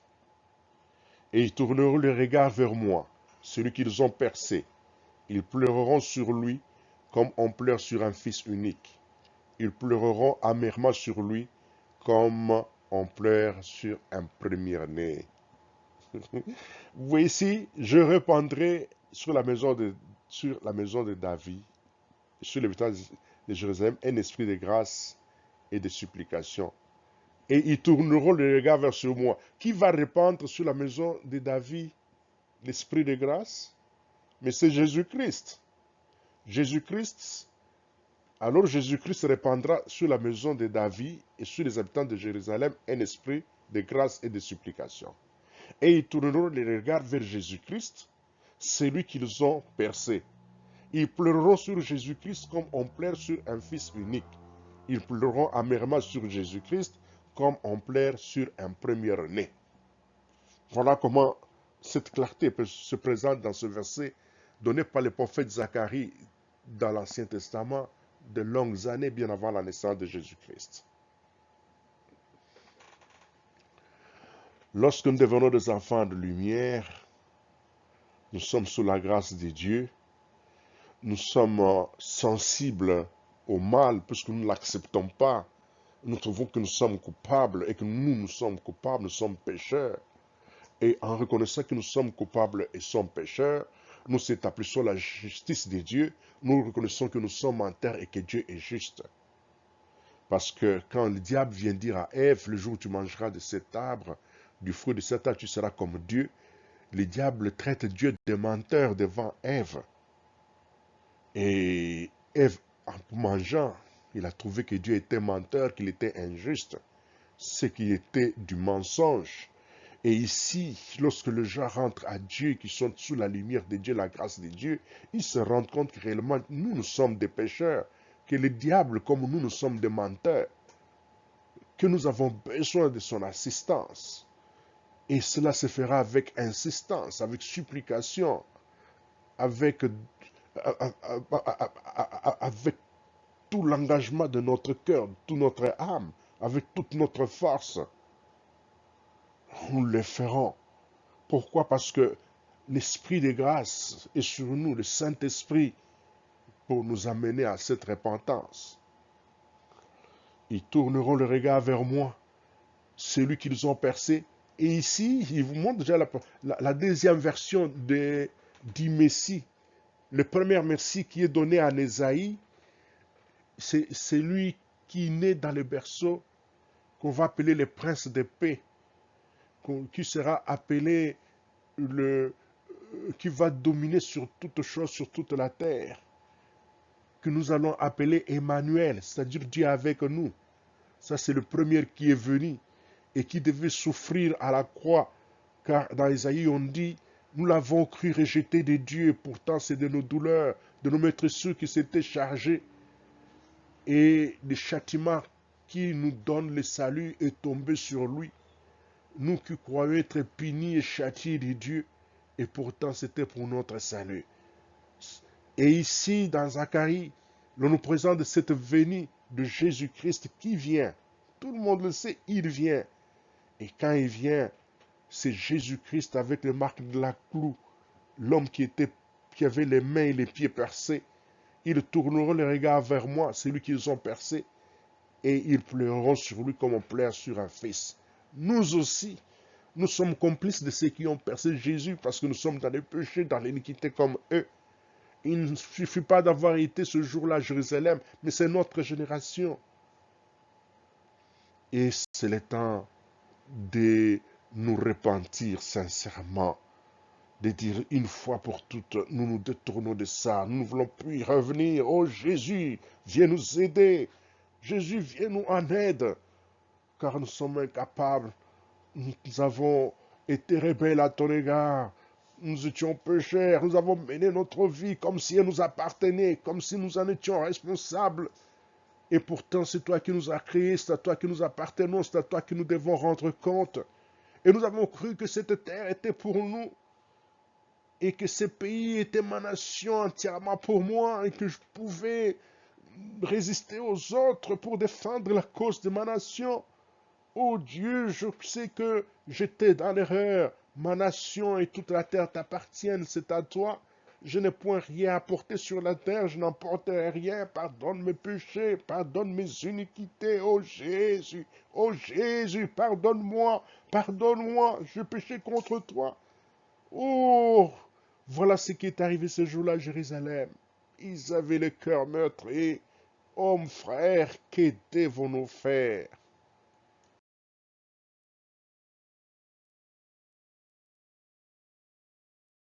Je vous amène à la lecture des Actes chapitre 2, versets 37 à 38. Après avoir entendu ces discours, il eut le cœur vivement touché et dit à Pierre et aux hommes et aux autres apôtres, hommes, frères, que ferons-nous? Pierre leur dit, repentez-vous et que chacun de vous soit baptisé au nom de Jésus-Christ pour le pardon de vos péchés et vous recevrez le don du Saint-Esprit. Il dit, la première chose, nous devons nous repentir. Dire non, nous ne voulons plus de ça. Quand tu as pris un médicament qui t'a provoqué des réactions, mettant ta vie en danger, réaction allergique, mettant ta vie en danger. Je ne crois pas que demain tu iras prendre encore ce médicament pour le prendre, pour dire qu'il va t'aider. Si tu sais que telle nourriture est contaminée, en le mangeant, il va te donner de la diarrhée, de la maladie. Je ne crois pas que vous aurez le courage de le prendre, de le manger. Vous direz, fini, je n'en mangerai plus. Je mets fin à ça. Et c'est ça, se repentir. Dire, je ne ferai plus ça. Non, je n'accepte plus ça. Plus ça dans ma vie. Plus ça dans ma vie. Toute chose doit pouvoir devenir nouvelle en Jésus-Christ. Il dit qu'il puisse être baptisé. Le baptême est un engagement d'une bonne conscience envers Dieu. Et nous devons pouvoir faire un engagement de servir Dieu, de rester avec lui jusqu'à la fin de notre jour sur la terre. Lorsque vous partez dans une compagnie, vous devez être engagé. Pour commencer d'abord à travailler, il faut signer les contrats de travail, c'est-à-dire l'engagement. Et quand vous signez ça, on vous appelle engagé. Et on dit que non, moi je suis engagé dans ce travail. Si vous avez fait l'engagement, vous avez signé l'engagement, vous êtes engagé dans ce travail, vous devez obéir aux règlements, aux obligations de la compagnie. Et la compagnie va vous donner vos droits. Nous avons nos obligations, devons obéir à Dieu, à la parole de Dieu, à ses préceptes. Et nous avons aussi nos droits, c'est que nous devenons héritiers de Dieu. Nous sommes bénis de toute forme de bénédiction dans les lieux célestes en Jésus-Christ. Ce sont de droits.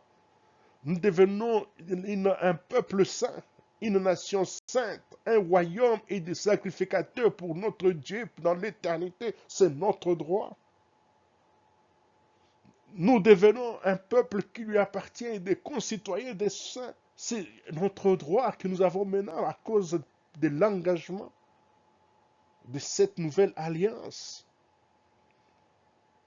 Partout que vous partez, on vous dira qu'il faut prendre l'engagement.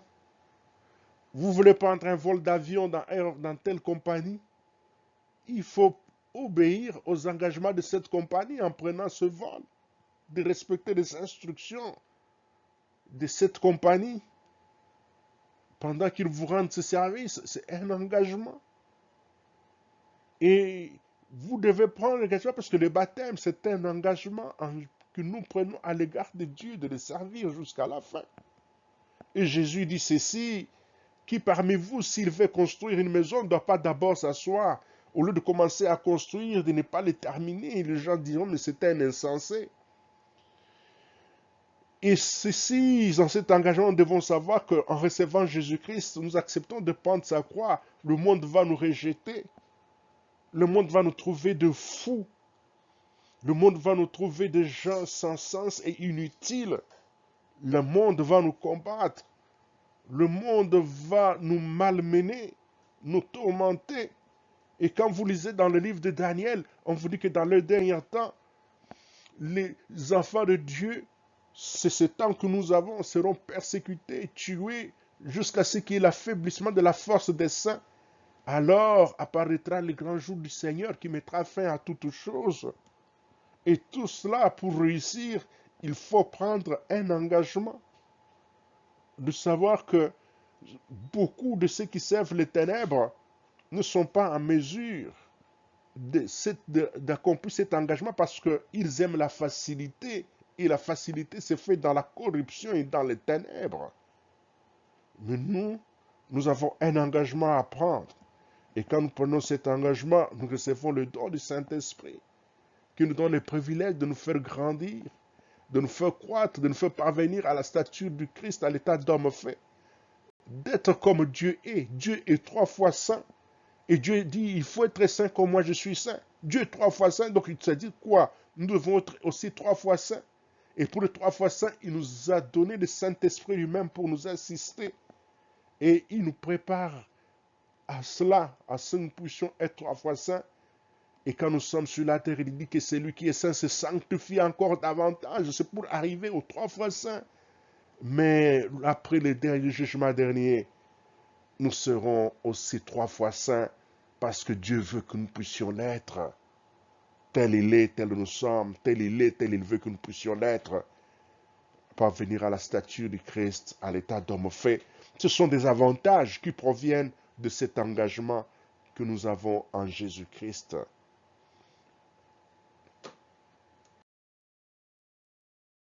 Avant de prier ensemble, lisons Romains chapitre 10, versets 12 à 13. Il n'y a aucune différence en effet entre les Juifs et les Grecs, puisqu'ils sont tous un même, ils ont tous un même Seigneur, qui est riche pour tous ceux qui l'invoquent. Car quiconque invoquera le nom du Seigneur sera sauvé. Alors, il n'y a plus de considération entre Dieu, devant Dieu, entre les intellectuels et les analphabètes, entre ce qu'on appelle les laïcs et les religieux, ceux qui ont la connaissance ou ceux qui n'en ont pas. Comme vous voyez, les apôtres disaient déjà sa connaissance, donc des laïcs. Et les juifs, parce que vous avez les sacrificateurs qui étaient là, qui avaient beaucoup de connaissances, ils se moquaient d'eux en disant des gens sans connaissance, les gens du peuple. Les gens du peuple, c'est quoi? Les laïcs. Nous n'avons pas, Dieu n'a pas besoin d'avoir des laïcs, des gens qu'on appelle les gens du peuple. Dieu a besoin d'avoir des gens qui lui appartiennent. Un royaume et des sacrificateurs pour lui. Tous à son service, tous à son service, tous sacrificateurs. Pas des gens du peuple. Alors Dieu ne fait aucune différence. Qu'on pourrait dire, parce que si je vais bénir les peuples de tel pays, Dieu me bénira. Non. C'est pas parce que tu as béni le peuple de tel pays, c'est parce que tu bénis ton prochain. Le peuple de ce pays-là fait partie de tes prochains. Comme tes prochains aussi immédiats qui sont à côté avec vous.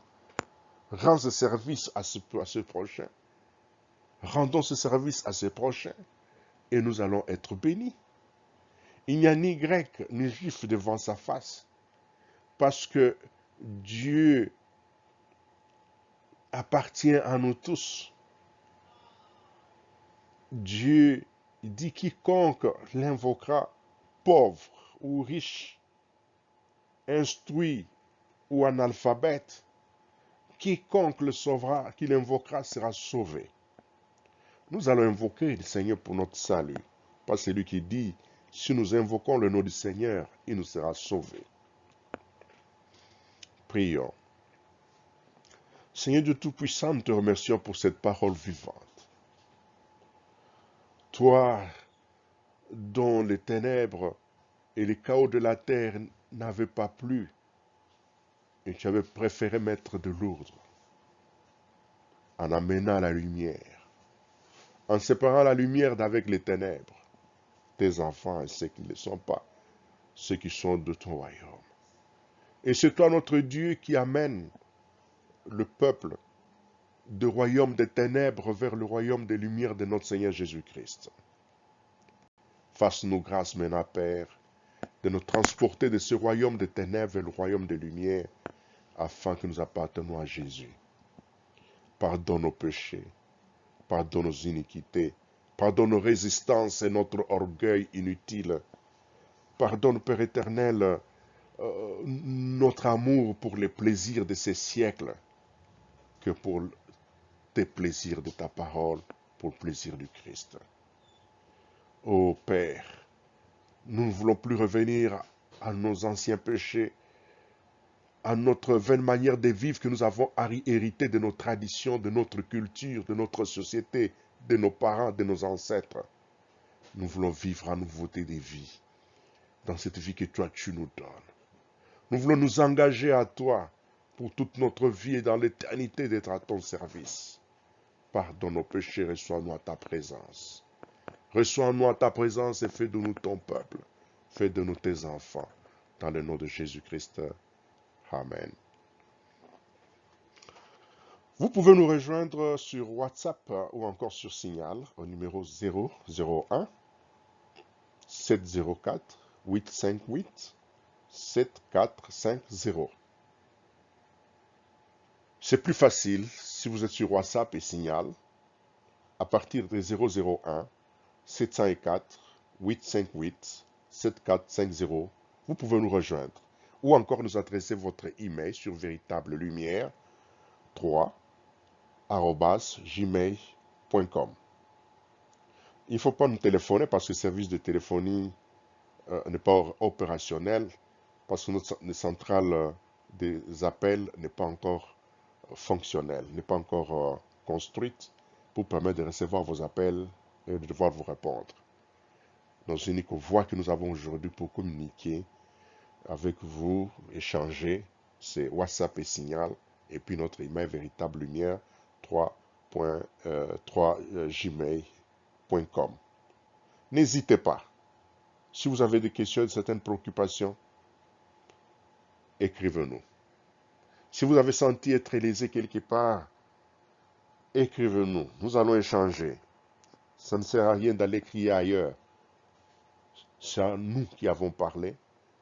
C'est entre nous que nous devons échanger. N'hésitez pas de le faire. Nous sommes là pour que nos mains grandement ouvertes pour vous. Notre objectif, ce n'est pas de construire une église dénominationnelle ou non dénominationnelle. Notre objectif, c'est d'apporter la parole de Dieu à tout peuple de Dieu, de le fortifier gratuitement, car ces vidéos sont gratuites. Et si une église qui craint le Seigneur en a besoin, il peut échanger avec nous, nous pouvons les aider, le soutenir dans leur ministère. Non, nous ne recevons pas des dîmes, nous ne recevons pas des offrandes. Ce n'est pas ça notre travail. Notre travail, c'est de partager avec vous la parole de Dieu. Et nous sommes très contents que vous ayez partagé ce temps avec nous. Et nous serons encore ravis de nous retrouver dans la prochaine édition. Que Dieu vous bénisse, vous, votre famille, votre travail et tout ce qui vous appartienne, de maintenant et toujours au siècle des siècles, en Jésus-Christ notre Seigneur. Amen.